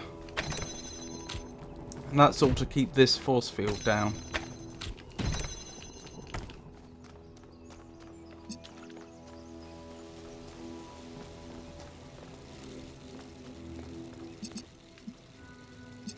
Right, I should be able to do this now. Ah, hang on. Let me move this over.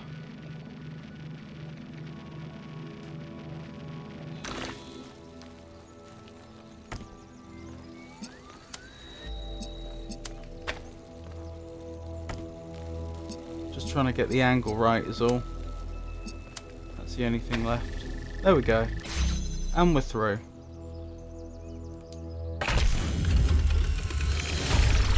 Puzzle solved.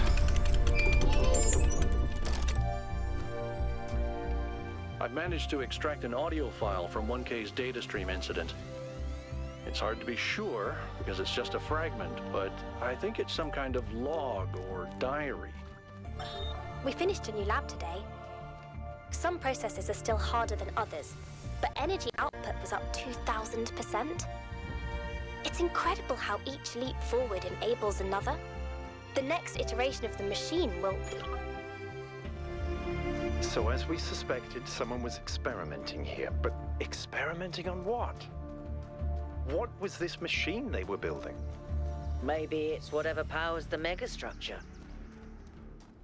Ah, perhaps these were survivors from New Alexandria. Perhaps they didn't actually find all the bodies. And some of them survived and went off and did their own thing. But then why would they have bothered? Why would they have bothered to... do things so secretly when there would have been no reason for them to do so, presumably?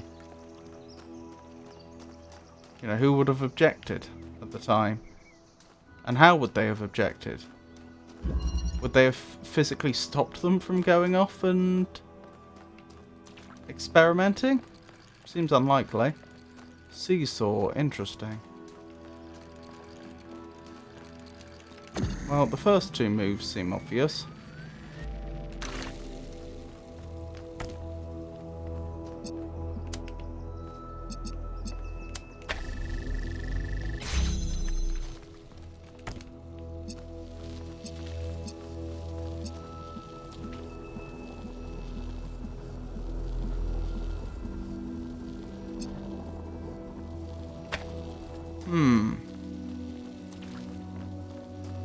The fact that it's called Seesaw makes me think that it's going to want to go back and forth.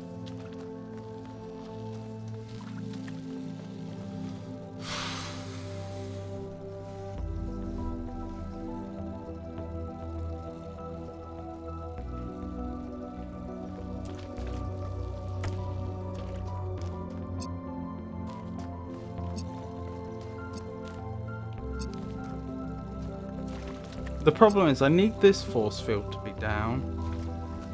Hang on. Yeah. Ah, I have an idea. Let's power this round the side. Which actually I could have done initially. Which means this one can now be over here.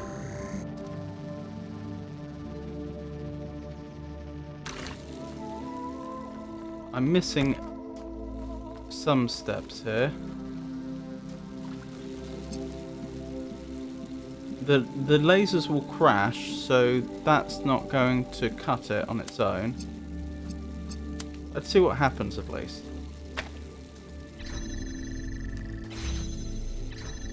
Right, nearly.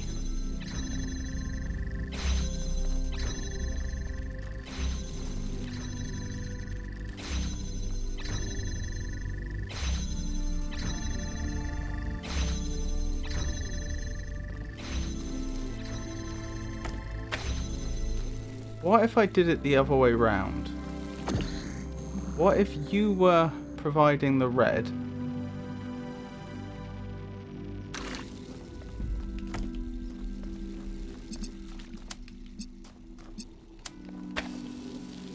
Like so.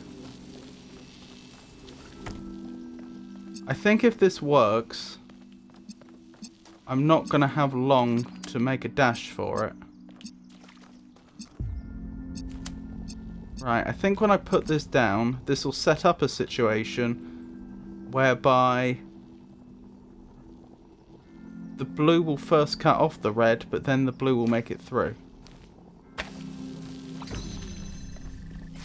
Which is done. But I wasn't anything like quick enough to get to the other side in time. Okay.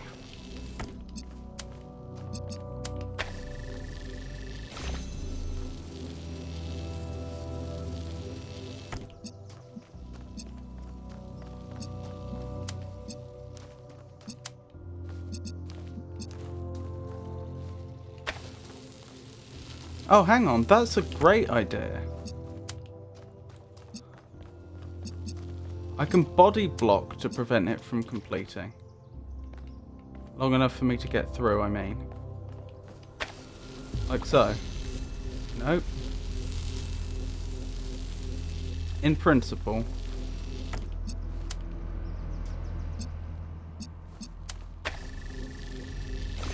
Good.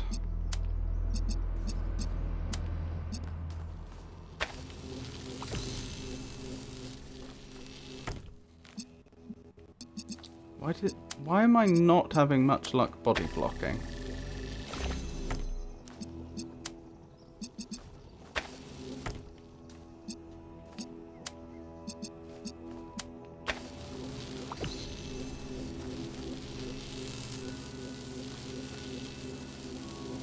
I'm not sure. Maybe I'll have to come up with a different solution.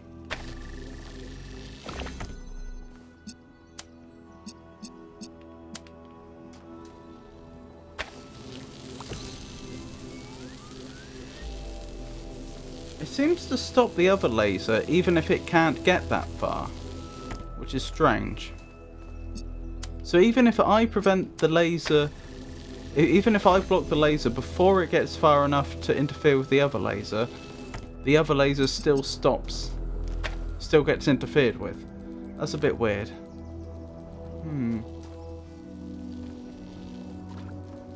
Alright, how else could we try and solve this?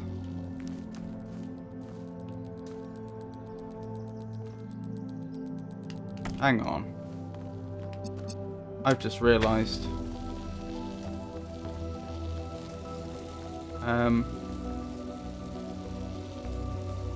No, that isn't going to work. Never mind.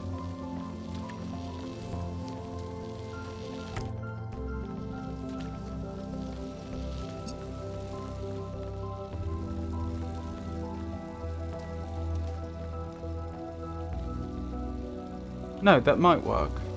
Yeah, I think that is going to work. Specifically because I have the driller on this side now.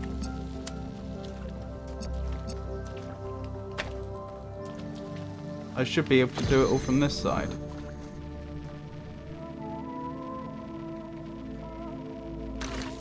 There. No?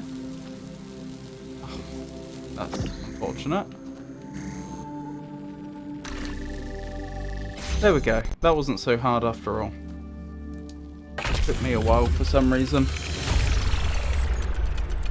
I admire your persistence, 1K.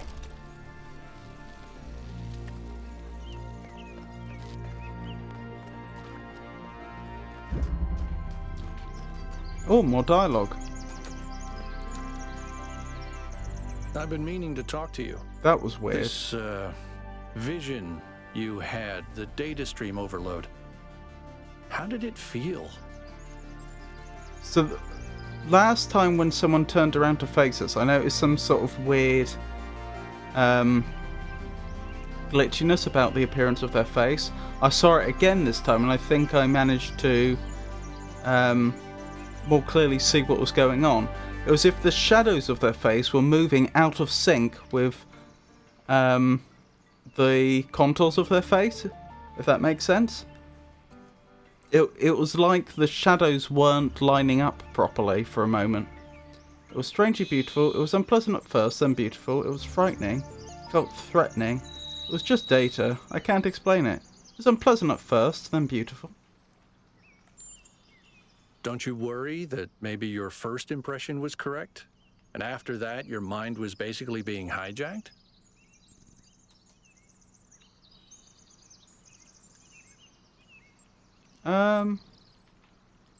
It felt more like my mind was being expanded. I wasn't hijacked. I think I made contact with something. It was beautiful anyway. Well, I don't know that for sure. I'd be more comfortable if it said I don't think I was hijacked. I think I made contact with something. It was beautiful anyway. Just don't take this too lightly, okay? We're sturdier than our ancestors, but a mind is still a fragile thing. I wanted to ask you about something. Oh, I promise to be careful.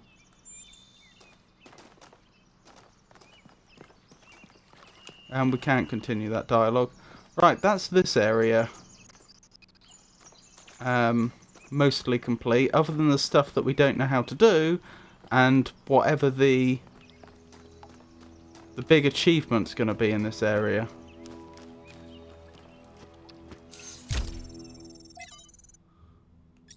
New Theology. From The New Theology by George Bernard Shaw. The object of the whole evolutionary process is to realise God. That is to say, instead of the old notion that creation began with God, a personal being who, being perfect, created something lower than himself, the aim of the new theology is to turn that process the other way. The aim of the new theology is to turn that process the other way, and to conceive of the force behind the universe as working up through imperfection and mistake to a perfect organised being having the power of fulfilling its highest purposes. In a sense, there is no God as yet achieved, but there is that force at work making God, struggling through us to become an actual organised existence, enjoying what to many of us is the greatest conceivable ecstasy, the ecstasy of a brain and intelligence, actually conscious of the whole, and with executive force capable of guiding it to a perfectly benevolent and harmonious end. That is what we are working to. L1C_Niam. From the Lives of the First Companions, from Randolph. Hang on, how much ASCII is there? Let's just get the ASCII out the way.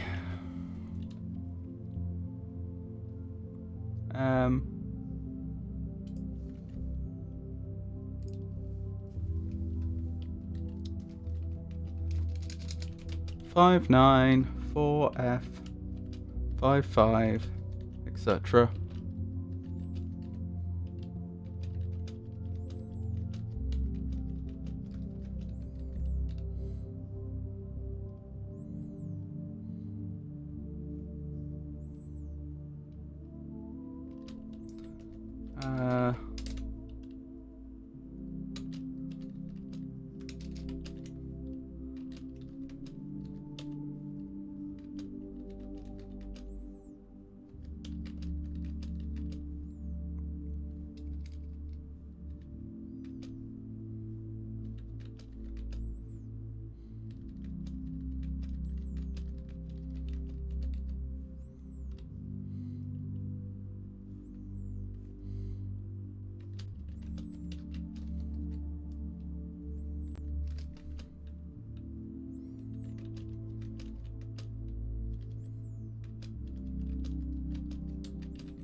You are diligent in your pursuit of the hidden truths, son of man. Indeed I am. I wish you wouldn't do that, though. I am sick and tired of transliterating this ASCII.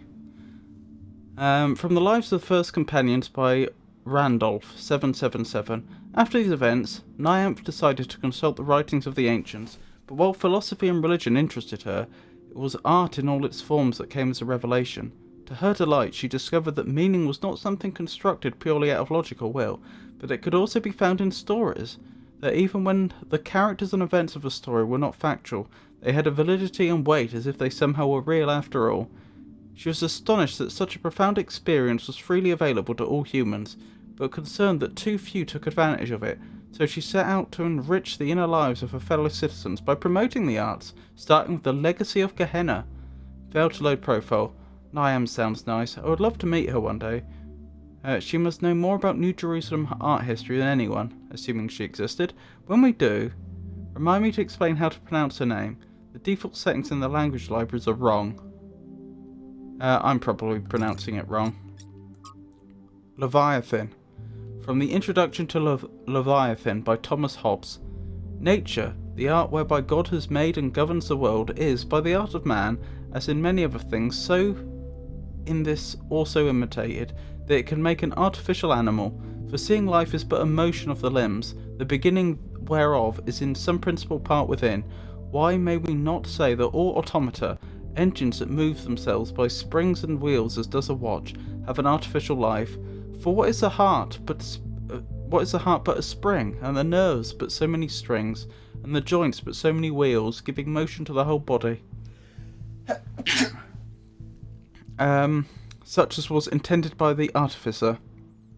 Art goes yet further, imitating that rational and most excellent work of nature, man. For by art is created that great Leviathan called Commonwealth, or State, in Latin civitas, which is but an artificial man, though of greater stature and strength than the natural, for whose protection and defence it was intended, and in which the sovereignty is an artificial soul, as giving life and motion to the whole. And then there appears to be some sort of error there. Lastly, the pacts and covenants by which the parts of this body, politic, were at first made, set together and united, resemble the fiat, or the let us make man, pronounced by God in the creation. Failed to load profile. It's obvious that Hobbes has read Stratton and is extrapolating the Talos principle to the level of the state, but unlike Stratton, all he wishes for at the end of the day is a powerful ruler to control this machine, to tell him what to do. This looks like a real book. When was this made? They clearly had quite a sophisticated knowledge of biology, knowing about nerves and what have you, but at the same time, some of the language was a bit archaic. If I had to guess,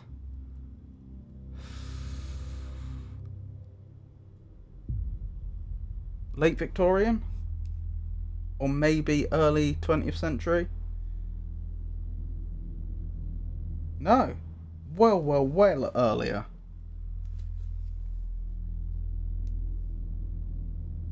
(1651). Huh. They knew about nerves back then? I mean, I suppose they probably had got to the point where they had, like, passed electricity through muscles and got them to react. But I didn't know they had worked out that nerves existed. Does that mean they understood about nerve damage?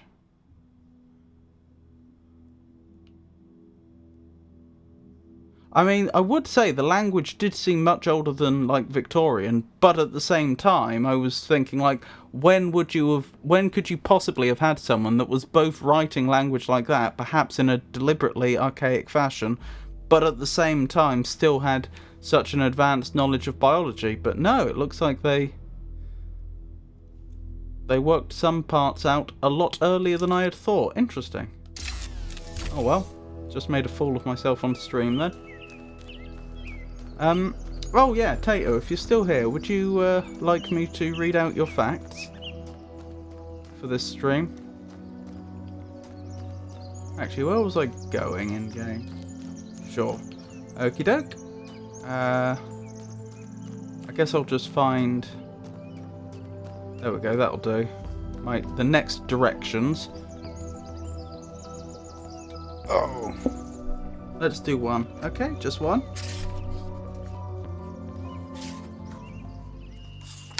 So we finished with our solar system, didn't we?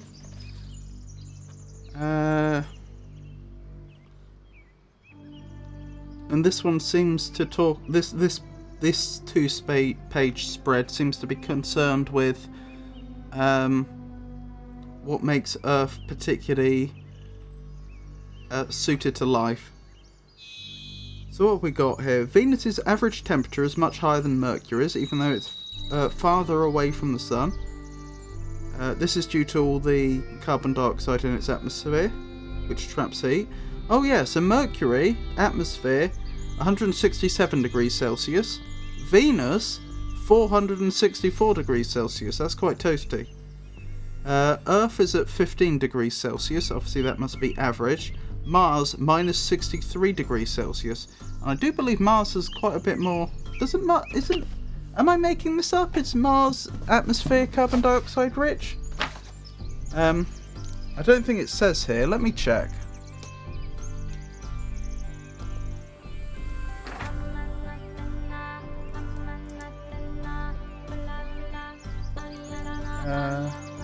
Atmosphere.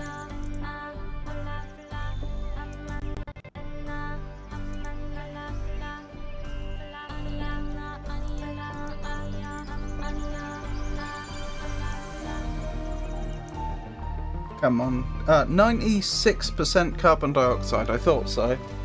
So yeah, Mars's atmosphere Mars is considerably cooler than Earth at minus 63 degrees Celsius, even though its atmosphere is almost all carbon dioxide. Then again, that doesn't tell you how thick the atmosphere is, eh? It could be a thin atmosphere that just happens to be a high percentage of carbon dioxide. Jupiter, minus 110 degrees Celsius. Saturn, minus 140 degrees Celsius. Uranus, minus 195 degrees Celsius. And Neptune, particularly chilly, minus 200 degrees Celsius.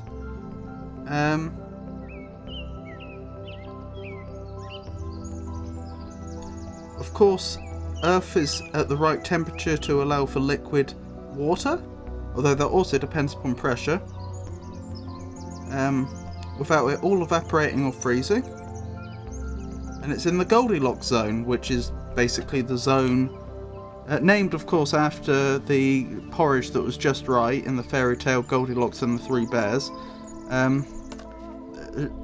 Scientists or astronomers will talk about a Goldilocks zone around a star, which is the region within which a planet could exist, where water could exist in its liquid form, or predominantly liquid form, at the surface. Is there life on other planets? There are probably billions of planets orbiting other stars with a Goldilocks zone like Earth's. Scientists estimate there could be 300 million potentially habitable planets within our galaxy, the Milky Way. Which means it's mathematically likely that there are other planets hosting life, but we have yet to find one. Mercury has no atmosphere, if I recall correctly. Is that true? I didn't know that. I think Mars has more ammonia. Its atmosphere is way thinner than Earth. I see. That was that 2-page spread. If you'd like me to read another page, let me know. And I shall do so. Ooh, more dialogue. Or another 2-page spread, I should say.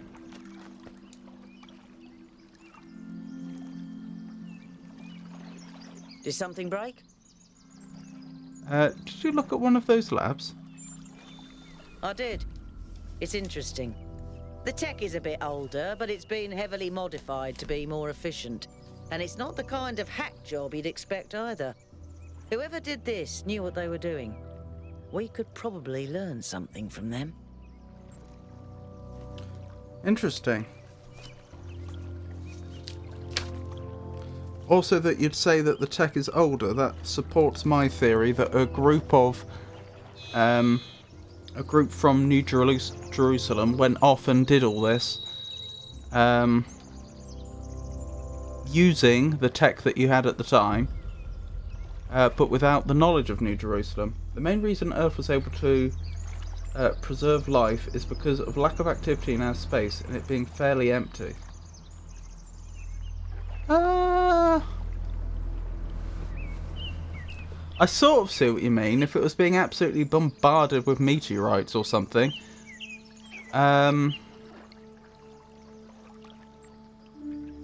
then that would have made life harder. But I mean, things like having a big water ocean and, you know, plenty of hydrocarbons around and so on, all those things, as far as we're aware, are also pretty essential to life. I see. Did you have another question? That is all. Thank you.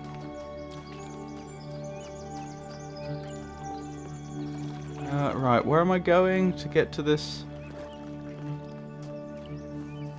Oh, I'm going towards this structure, that makes sense. Hello. What have we found here? That's very interesting. Water and amino acids, you mean? Well, the amino acids would have been built from simpler hydrocarbons. Scientists did this experiment a very long time ago. They put together a solution of hydrocarbons, simple hydrocarbons in a container, which they then tried to reproduce the conditions of early Earth in terms of like temperature and like electrical shocks to simulate lightning and so on. And then when they analysed it afterwards, they found that there were amino acids in there. This was an early experiment. I think this was like the 50s or something when they did this. But yeah. Then again, we have found amino acids on meteorites now, haven't we? Like in space when we sent probes out. I can't stop thinking about Miranda. A new person not born in New Jerusalem? Can you imagine that? I wonder what it's like to be her. Didn't we meet an android that was really sad because they wanted to find their soulmate, but they had checked all other 999 people in New Jerusalem and was convinced that none of them were them, and then they weren't going to increase the population beyond 1,000? Probably not that different. Lonely. We don't know, because we don't know how many other ones there are. How do you mean? Everyone has the same problems. There's a common baseline to all rational beings. I barely spent any time in New Jerusalem, and I'm not that weird. That's a fair point. We'll see about that. I want to ask you about something else, or that's all. Oh, I can actually ask him about something else. Hey 1K, how can I help you? What do you make of these labs? From what I read, the probability of life forming has been way less than probability of higher life forms emerging. For over 4 billion years, Earth has had only algae. I don't remember if it's precisely... Well, hang on, algae is a really advanced life form. Perhaps what you mean is that it took 4 billion years for anything more advanced than algae to evolve. But yeah, algae is complex. I've been watching David Attenborough's Life on Earth. FOA, who may or may not be here, they actually found that on the Internet Archive there's a complete copy of Life on Earth by David Attenborough. I would encourage you to watch it if you have any interest in, well, you know, the world in general. This was like the series that made David Attenborough famous. Now, obviously, Sir David Attenborough, and it basically tries. It was made in the very end of the 70s, I think, and it basically covers, you know, from the very, very like primeval Earth all the way through to the present day, the evolution of all life well, I say all life, obviously they can only cover so much in the series, but the major trends in the evolution of life as they understood it at the time. And yeah, one of the absolutely incredible things is just like just how complicated just simple single-celled organisms like algae are, and how long they took to evolve. Like, it really makes you realise that by the time you get to something like algae, most of the evolution to get to us has already taken place. Okay, we aren't actually descended from algae. The plants and animals would have diverged before then. But still, I hope you take my point. Like, it is astonishing how much evolution is required to get to what we would think of as very simple forms of life, and then to what degree everything else is just finishing touches. And that also fits with the time frame of the evolution of life, that by the time you get like amphibians on land to us is, I've forgotten the exact time frame, but that all happened, you know, like in like, is it hundreds of millions of years, I think? And life has been here on Earth for billions of years. Like, if you were to look at it, if you look at the ratios of the time frames, like, it's almost like all what we would consider to be advanced life appeared in almost a flash. It's not what you might expect. I've watched some stuff by him. Yes, he's a very famous presenter of nature shows. I would say the early stuff is very different to his late stuff, though. His later stuff is very much more aimed at being sensational for the benefit of modern audiences with, dare I say it, perhaps slightly shorter attention spans, whereas the older stuff was more educationally bent. So, like Life on Earth, as I say, being like, I'm sure I haven't looked at his entire, like, the entire history of the TV shows he's done. I strongly suspect Life on Earth wasn't the first one he did, but that was the one that made him famous. You'll find that one to be a lot more, to have a lot more facts in, but at the same time to be less sensational. It's more like advanced life was created in billions of years, but once first advanced life form was born, it was just a matter of a few 100 million years for it to adapt. Yes, that's what I think we're saying the same thing there, Tato. Just perhaps you stated it slightly more clearly than I did. Yeah, I mean, it is incredible. Like, and then you suddenly understand what people mean when they say that, you know, oh, you share 99.9% of your DNA with mice or something. I haven't checked that one out specifically, but you think about it and you're like, oh yeah, of course we would. Like, of course we would, because the common ancestor between a man and a mouse was so recent in evolutionary time compared to the entire history of life on Earth. Banana, actually. What do you make of these labs? They're very different from the rest of these structures in that they serve a clear purpose. Everything else is kind of surreal, but the labs are places where people lived and worked. I don't know what that means, but I think it means something. A couple of points on that. You say that they're very different in that they serve a clear purpose. Clear being the operative word there. Is that a difference from the point of view of the people that built this place, or a difference from your point of view, because you don't know what the other things' purposes are?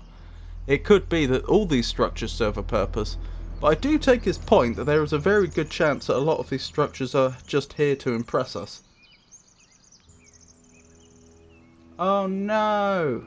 I somehow got the variable wrong in the Nightbot thing. The Nightbot command. Let me see if I can fix that. What do you think the towers are for?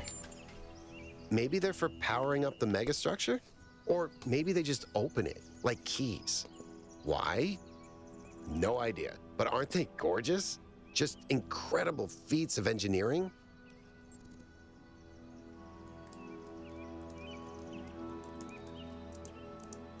Okay, I found the two commands that I apparently wrote incorrectly. Let me just quickly correct those variables.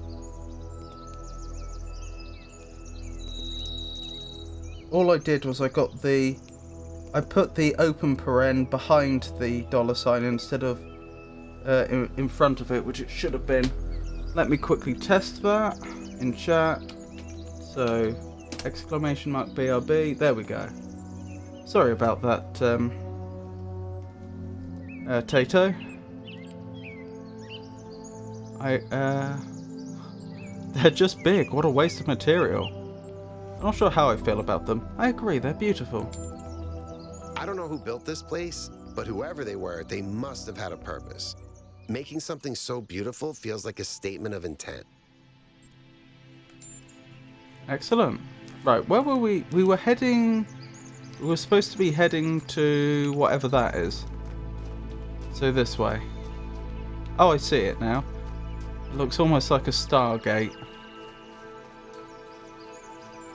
I'm not a Stargate fan simply because I've not particularly watched the series, but I am familiar. I've seen like a few episodes. For those who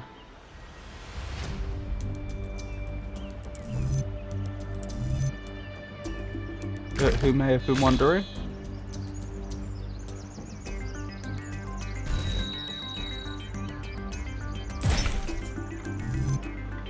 Oh, dearie me.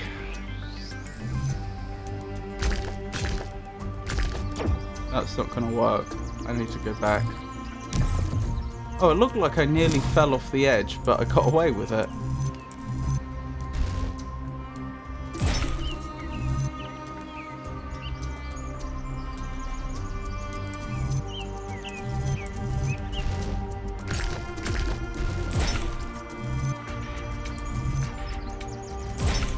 There we go, and can I... There, I can. Right, we've made it over the first bridge, which is jolly good.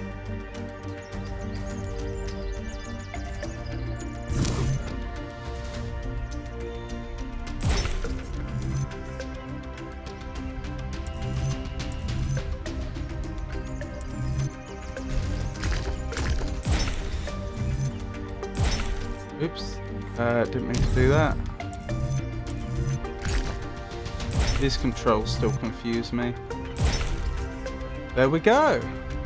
Right, we should now be able to get to this structure. I was going to call it the mega structure, but actually I believe there's a series of, like, there's several different ruins. Like you might have, you know, several different cities. There's several different ruins. There's a central one, and I think there is what they call the mega structure. And then, like the spokes on a wheel, I think around it there are several more smaller structures like this one. This, I believe, is a smaller structure. So I think it would be inaccurate for me to call this a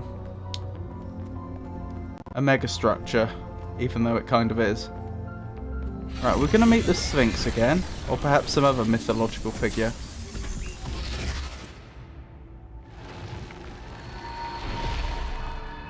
Halt, Pandora. creature of clay. You have strayed from your garden and entered a domain that is beyond your ken. Turn back now, before you harm yourself and others. So they're isolationist. Who are you? Are you like the Sphinx? We were invited here. We were invited here, but not by Pandora. We were invited here. Prometheus had no authority to summon you. He is rash and foolish and given to trickery, but his schemes lead only to ruin. Therefore heed my warning. The flame is not for you. We will consider your words. We need to know what is going on here for the safety of New Jerusalem. We're not just going to leave because you had a bad experience with a magic box. We need to know more about these technologies for the future of New Jerusalem. We need to know more about these technologies for the future of New Jerusalem. You seek the flame of enlightenment, but remember that fire can also burn. That sounded more like a friendly warning than a... That last comment sounded more like a friendly warning than a threat. How many What of did those Plateau? bloody things are there? I think that was Pandora, which matches the other one being Prometheus. They seem to be locked in some kind of conflict. Might be wise to avoid getting caught in the crossfire until we understand what these entities actually are. Indeed. Still, progress is progress. Can't complain about that.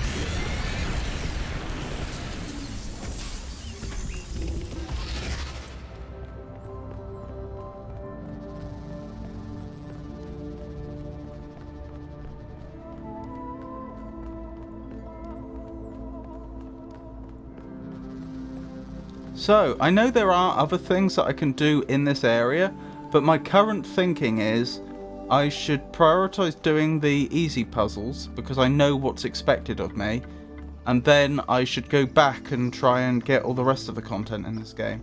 That's my current thinking. It's not that I don't want to do the hard stuff now, it's that I literally do not know what is expected of me. Like, I don't know what to do, I have no leads.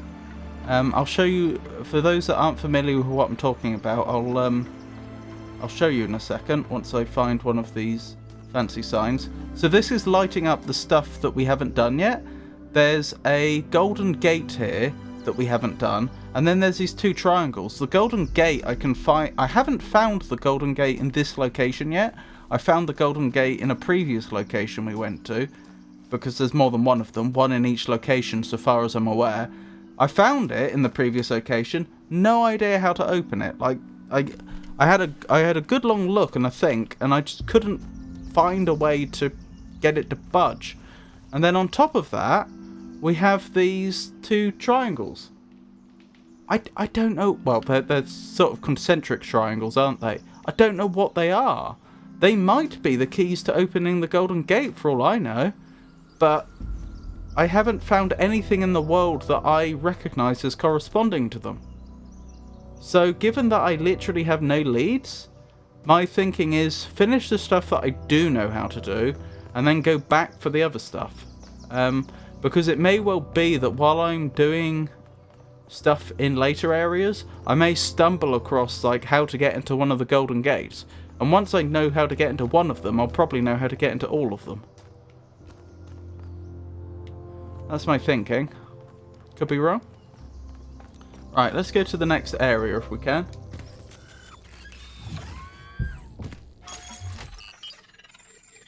Goodness me, there's a lot of areas, isn't there? Interesting that they seem to be separated into groups of 3. There's east, well, we've got north, east, south and west. But they're grouped into 3s as well, which is curious. I've forgotten how it is I actually use this thing again.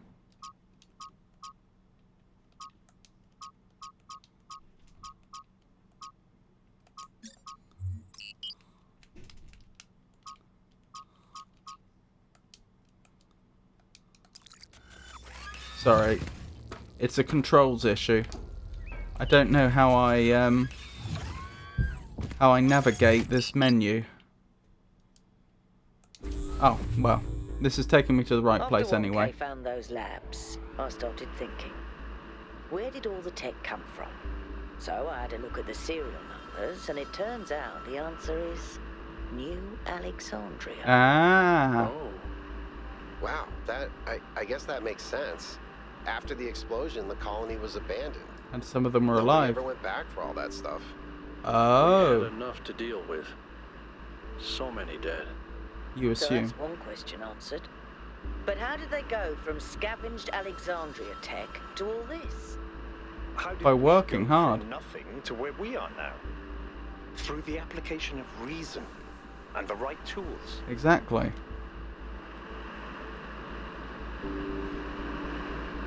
The only thing is, remember how Pandora didn't seem happy for... Wow, I wasn't expecting that. Remember how Pandora didn't seem happy for us to be there?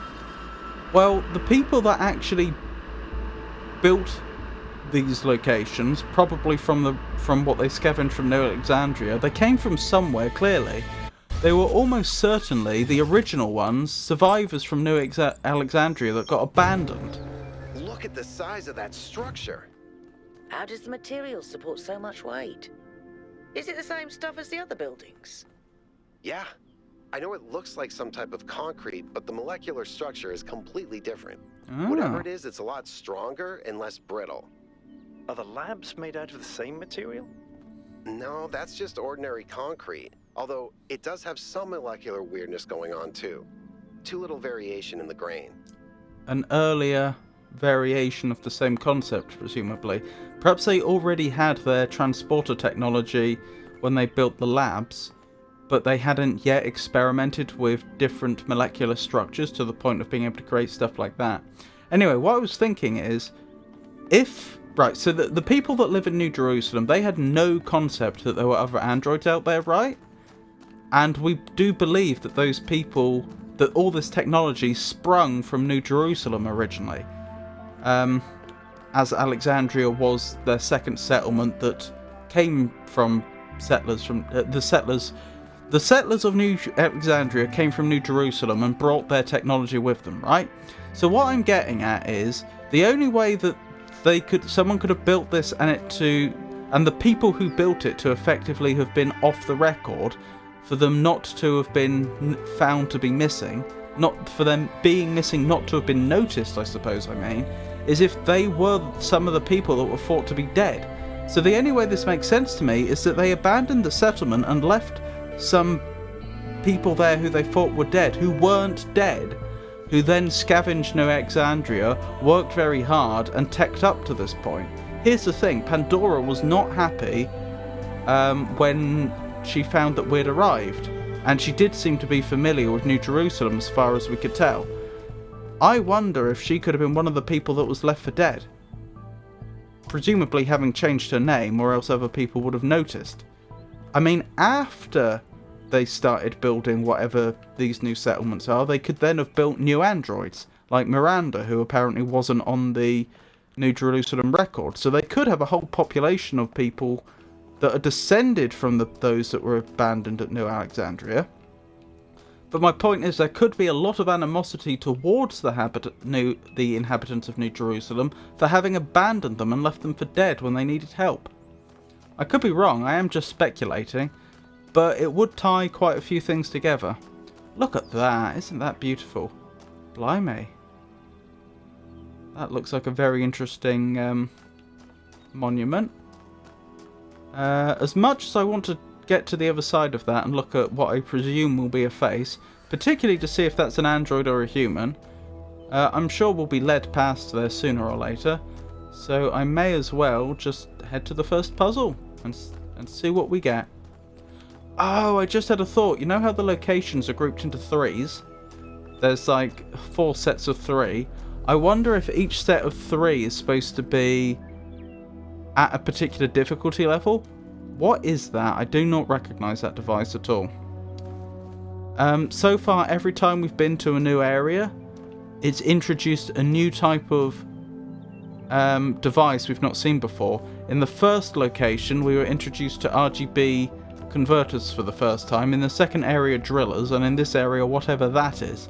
I wonder if this is like I wonder if the first 3 locations are like the easy puzzles, where they introduce you to new devices. Then perhaps the next 3 will be normal, then hard, then very hard? Dunno. Inversion. Take inverter. Do you turn blue into red and red into blue because you have those lights on you? Meaning you could have one that does, say, blue and green, for example, but in this case you just happen not to be that type. I'm speculating. That is exactly what you seem to do. Right, again, that was never in the first game. I've never seen a device like that before. Okay, so this is where we're going. I just need to get a red beam into that receiver.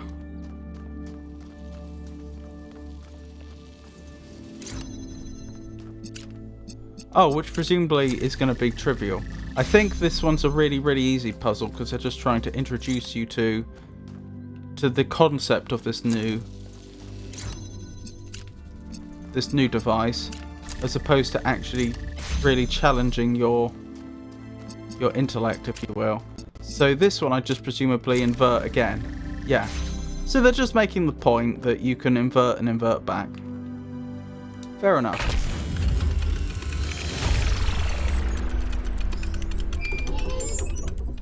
That's obviously the big structure we saw in the center. I think about New Alexandria all the time. But realizing this place was built on its bones just brings it all back even more. We were so optimistic when we started. So full of ourselves. We thought we could accomplish anything. And then, in one single moment, it was all gone. I remember a flash, and then just lying there, realizing that my legs had melted. I tried to pull myself away from the fire, but the servos in my arms were broken. If Eustathius hadn't found me, sorry. Just some old scars. One thing that, having heard that, one thing that really sticks with me is... Hang on, I want to investigate this. I'll come back to that fort in a moment. Hello?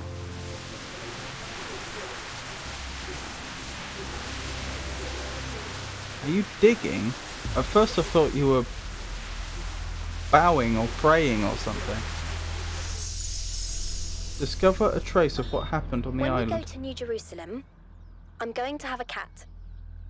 He's going to be black and white, and his name is going to be Bean. And I'm going to make sure that he never gets sick, and he never gets old, and he'll be my best friend forever. Right.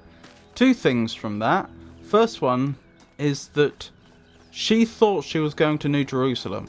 So remember, as far as we're aware, she has never been an inhabitant of New Jerusalem.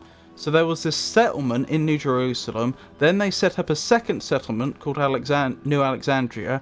New Alexandria was destroyed, and then I'm speculating, although with a fair amount of evidence, I'm speculating that the survivors of New Jerusalem set up a new settlement and started creating new androids, and she was one of them, yet she seems to think that she's going to New Jerusalem.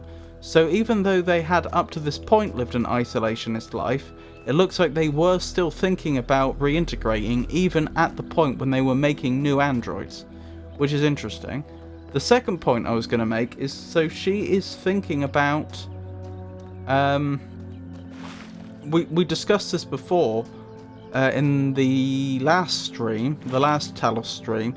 She's thinking about extending the life of a biological life form, which at the time when we discussed it with some of the androids in New Jerusalem, they seemed to think that that problem was currently beyond them.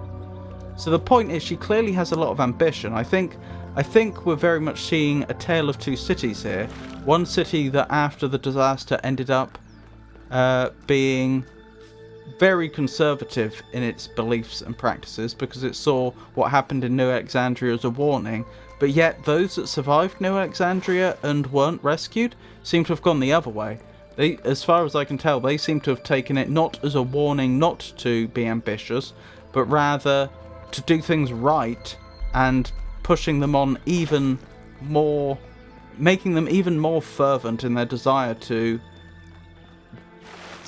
do ambitious things and advance, which is interesting. Now, I said let's hold that fort a moment ago. Can I remember what on earth I was talking about when I said that? Nope. Unfortunately, I've forgotten. I apologise.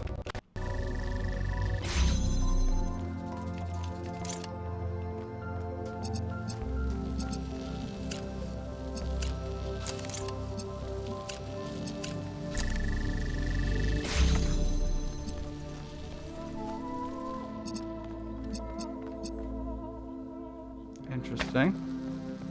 I think I see how to solve this one.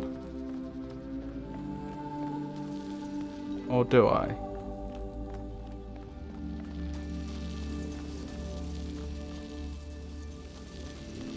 Possibly not. If I had the inverter in here, it would be obvious how to solve it. But I don't. Oh, I think I get it.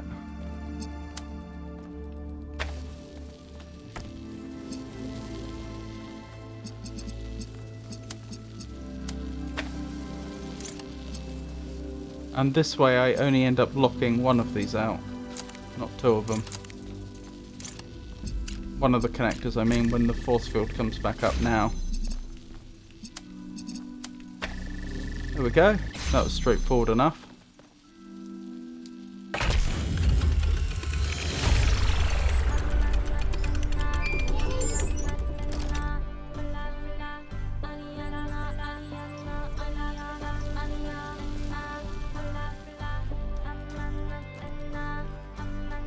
That's another puzzle solved. What was I thinking about when I was walking over here?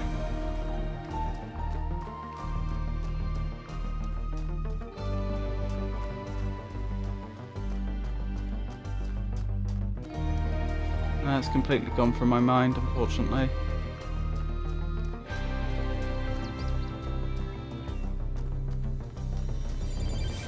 Oh well, let's keep going.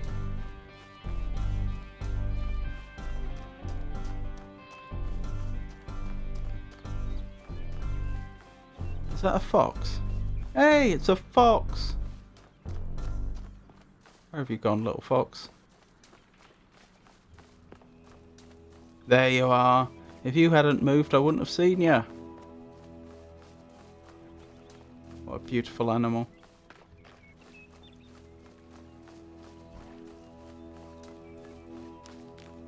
Not so great if you keep chickens.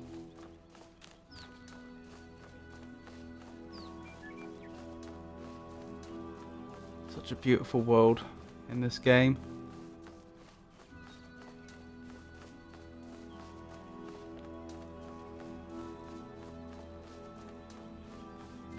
What? What? It's a magic fox. It can levitate. Goodness me. Oh, hello. Looks like we've got another lore dump. Founding 3. From Hypatia's Journals, Volume 1, The Founding of New Jerusalem, Day 42. We broke ground on the first of the permanent structures today. A large hall that will eventually be converted into a performance and exhibition space. My idea, although for now we'll use it as a workshop. That's interesting. I remember exhibitions in New Jerusalem. I don't remember a performance space. It's strange. This place, there's a lot of open space. I didn't think that I would find it so unusual, but I suppose we all spent more time at the dam than was originally planned, and now it's difficult to get used to not having that low ceiling over our heads. It's probably just me. Byron loves being outside and is always volunteering for scavenging missions. Lift Razir.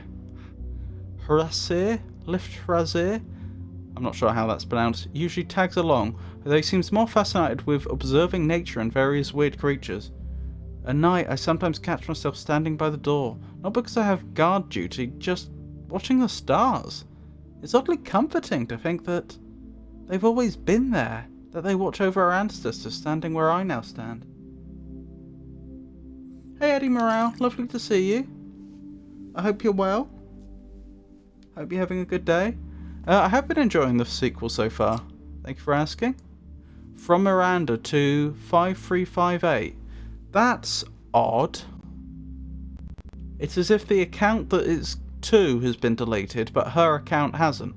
Why is it that whoever built this place, why do they want us to know that Miranda existed? Oh, was I?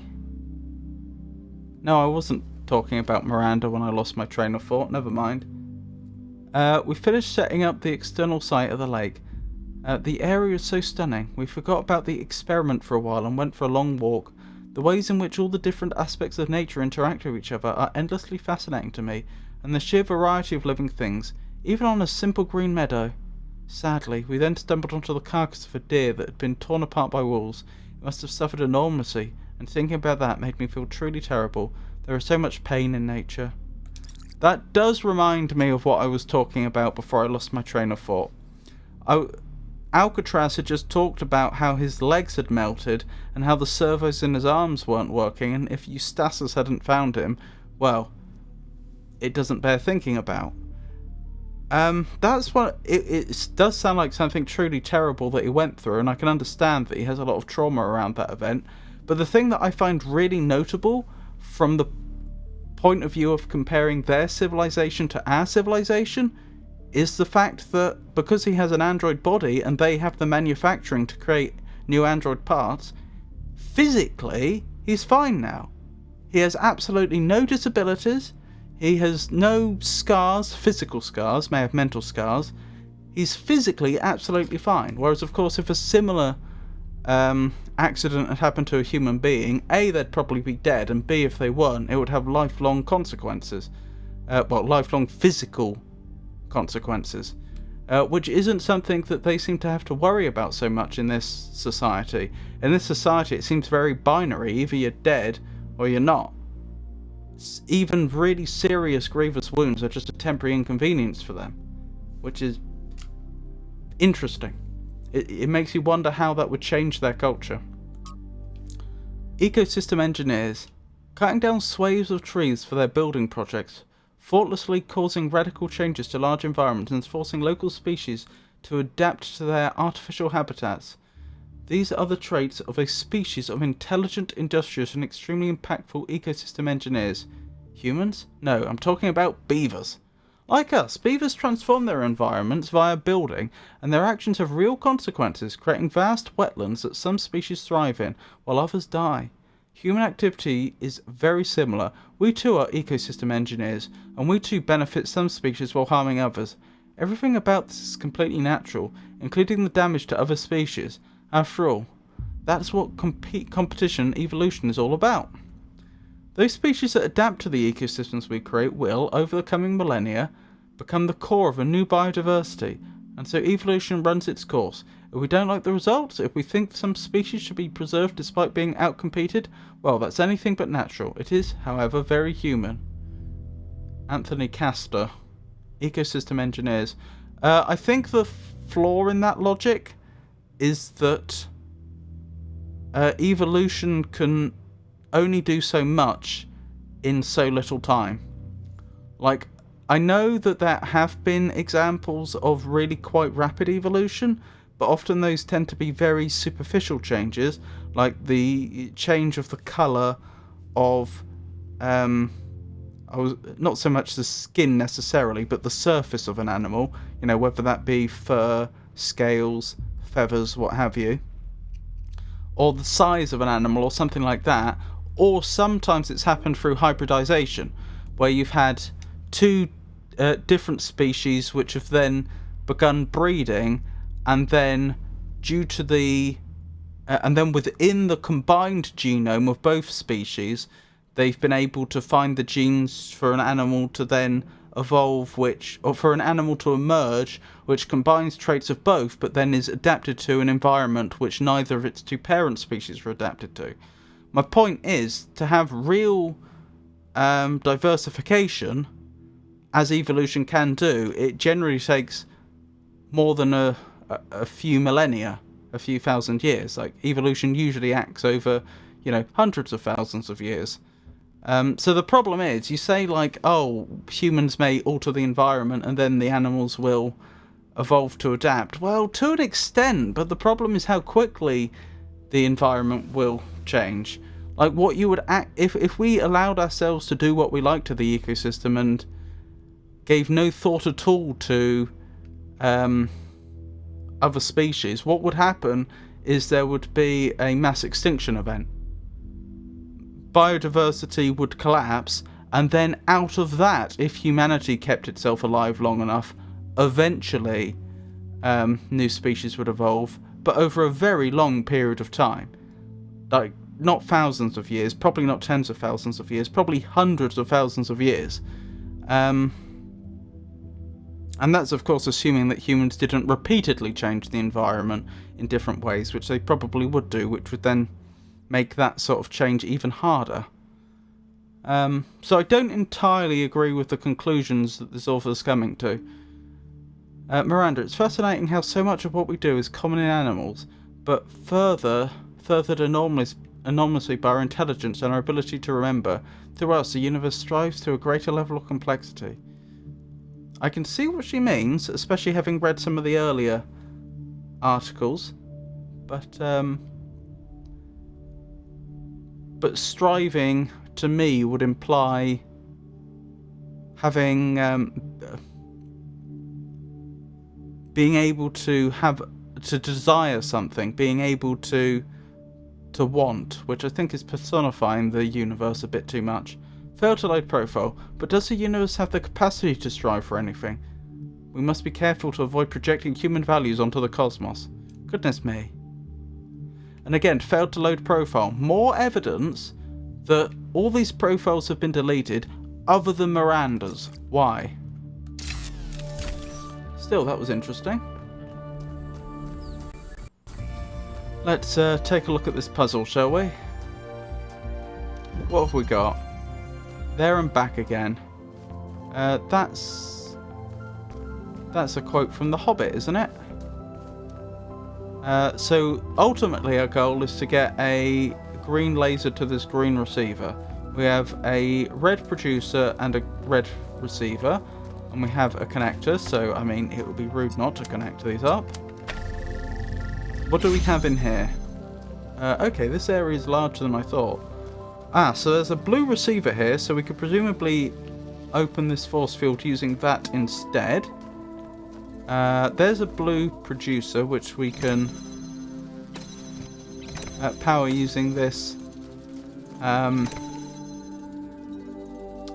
this pressure plate. Not power. We can lower the force field with this pressure plate, and that then gives us access to the blue producer. That's what I was trying to say. Red receiver here, right? But I take it I can't see the red receiver from here. Right, so it's not like I could send the blue into the inverter and then send the signal to this blue receiver directly. Sadly not. Okay. What can I do then? Oh, I think I get it. Hold on. This is going to need to be moved slightly.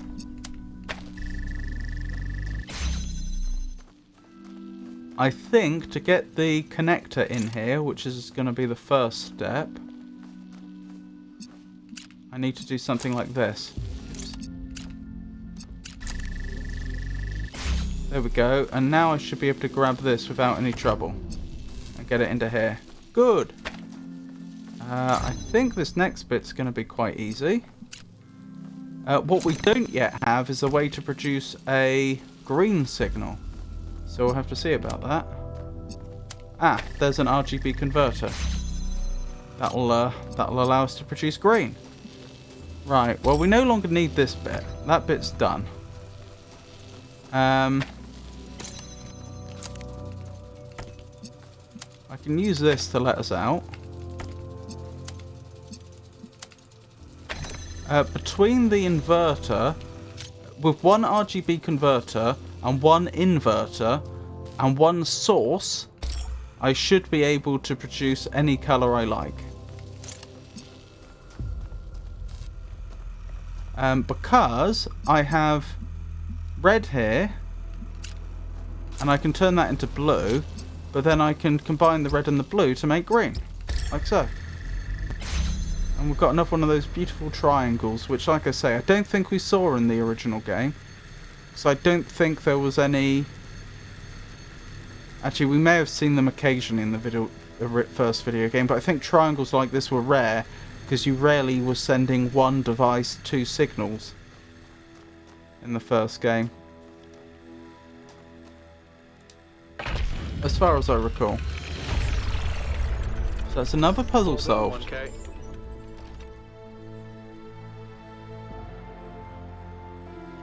Okie doke. Well, we're making good progress, aren't we? Oh, what? Another fox spawned in. Farewell, Mr. Fox. Or Mrs. Fox. Could be Mrs. Fox.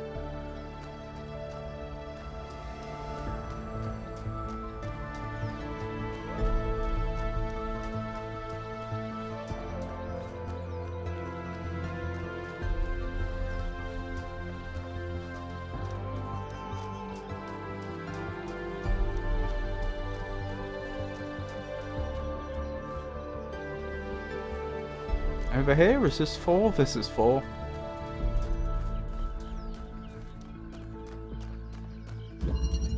Refraction. Interesting. I know what refraction is in real life. That's the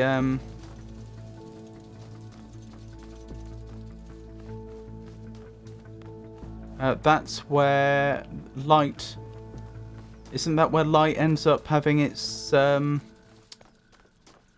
direction of travel changed when it moves through when it changes from moving through one material to another?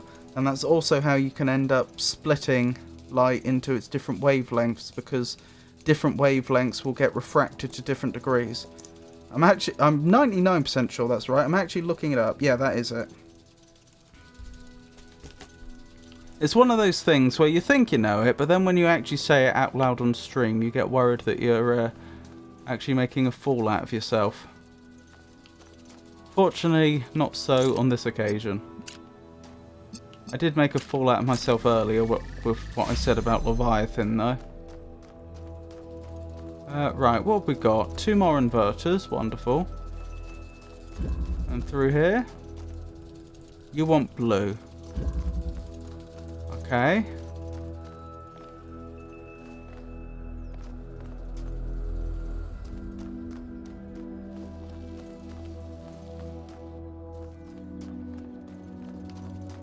How am I going to get blue there?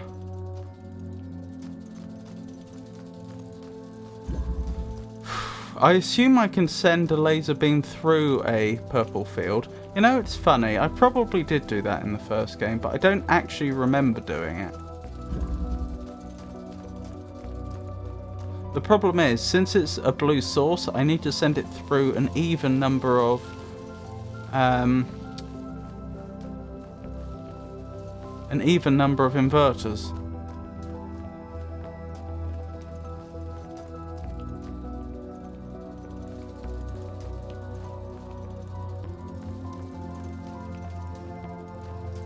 And I only have 3 inverters, so that would mean 2 inverters specifically.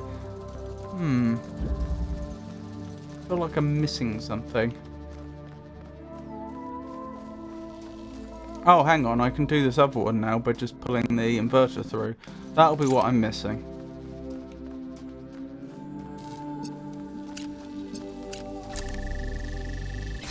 Good. Huh. Interesting. I don't think I can send a laser through bars.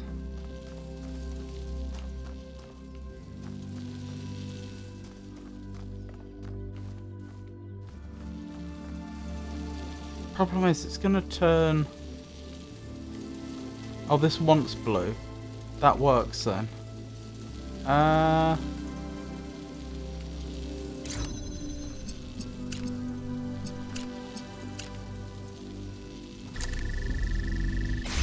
There we go. I'm glad that worked.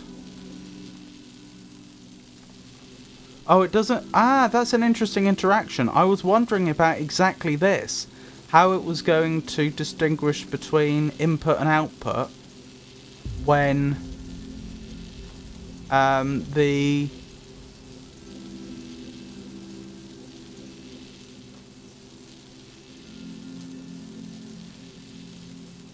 once it does the inversion, if that makes sense. Like, initially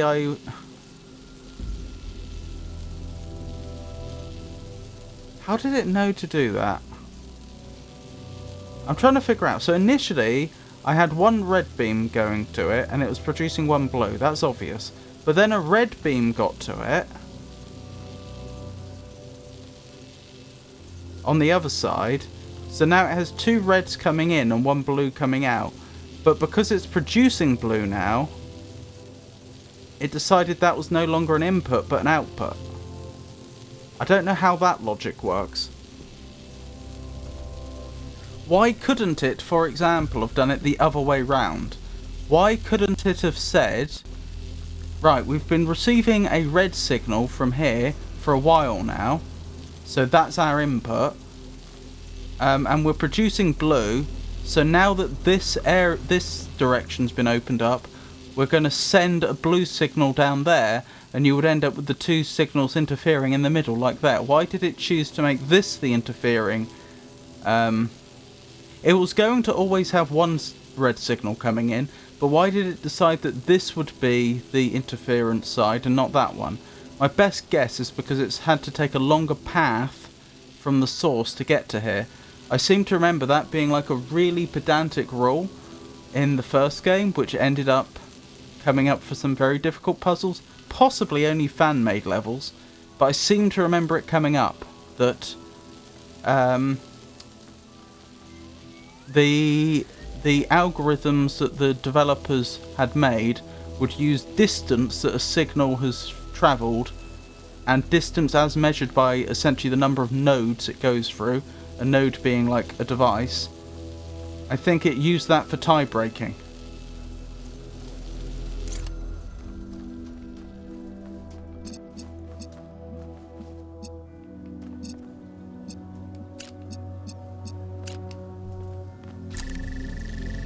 Still, I should be able to solve it this far now.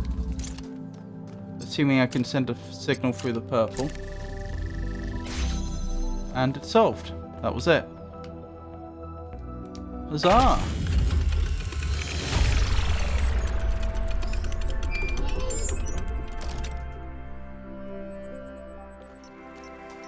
Very nice.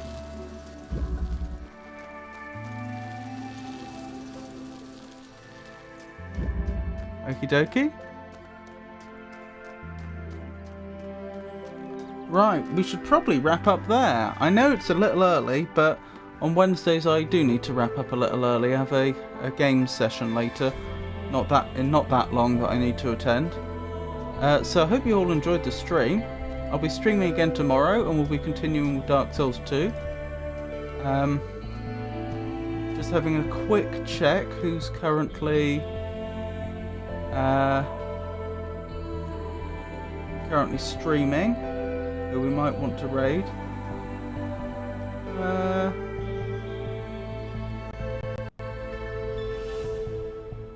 There's a cat VTuber that's currently reading a book, if that would interest you. It looks like she's just started. Yeah, why don't we raid her? This is Hina. Reading Mass Effect Revelations by Drew Karpyshin, I think.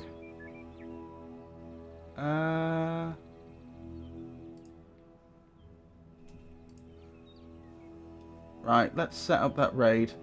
So, thank you for coming, everyone. I hope you enjoyed the stream. As I say, I'll be streaming again tomorrow, and we'll be doing more Dark Souls 2.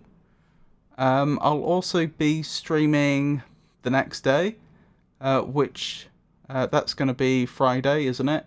In which I'll be doing more Bloodborne, and then on Saturday we'll be back to the Talos Principle 2. That's the plan anyway. If my streaming schedule should change for any reason, then I'll announce it on social media, which currently means X, formerly known as Twitter, Blue Sky, Mastodon and Meta Threads, and I would also announce it on our Discord server. So once again, thank you for joining me, everyone. I appreciate each and every one of you. Appreciate everyone that keeps me company in chat, and I appreciate everyone that lurks. You all make it worthwhile. So, thank you, everybody, and take care. Okay, Hina does not accept incoming raids. That's a shame. Why present it as an option then? Twitch? Who else could we raid?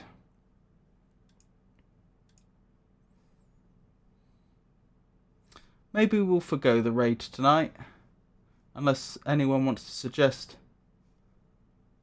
guide the raid.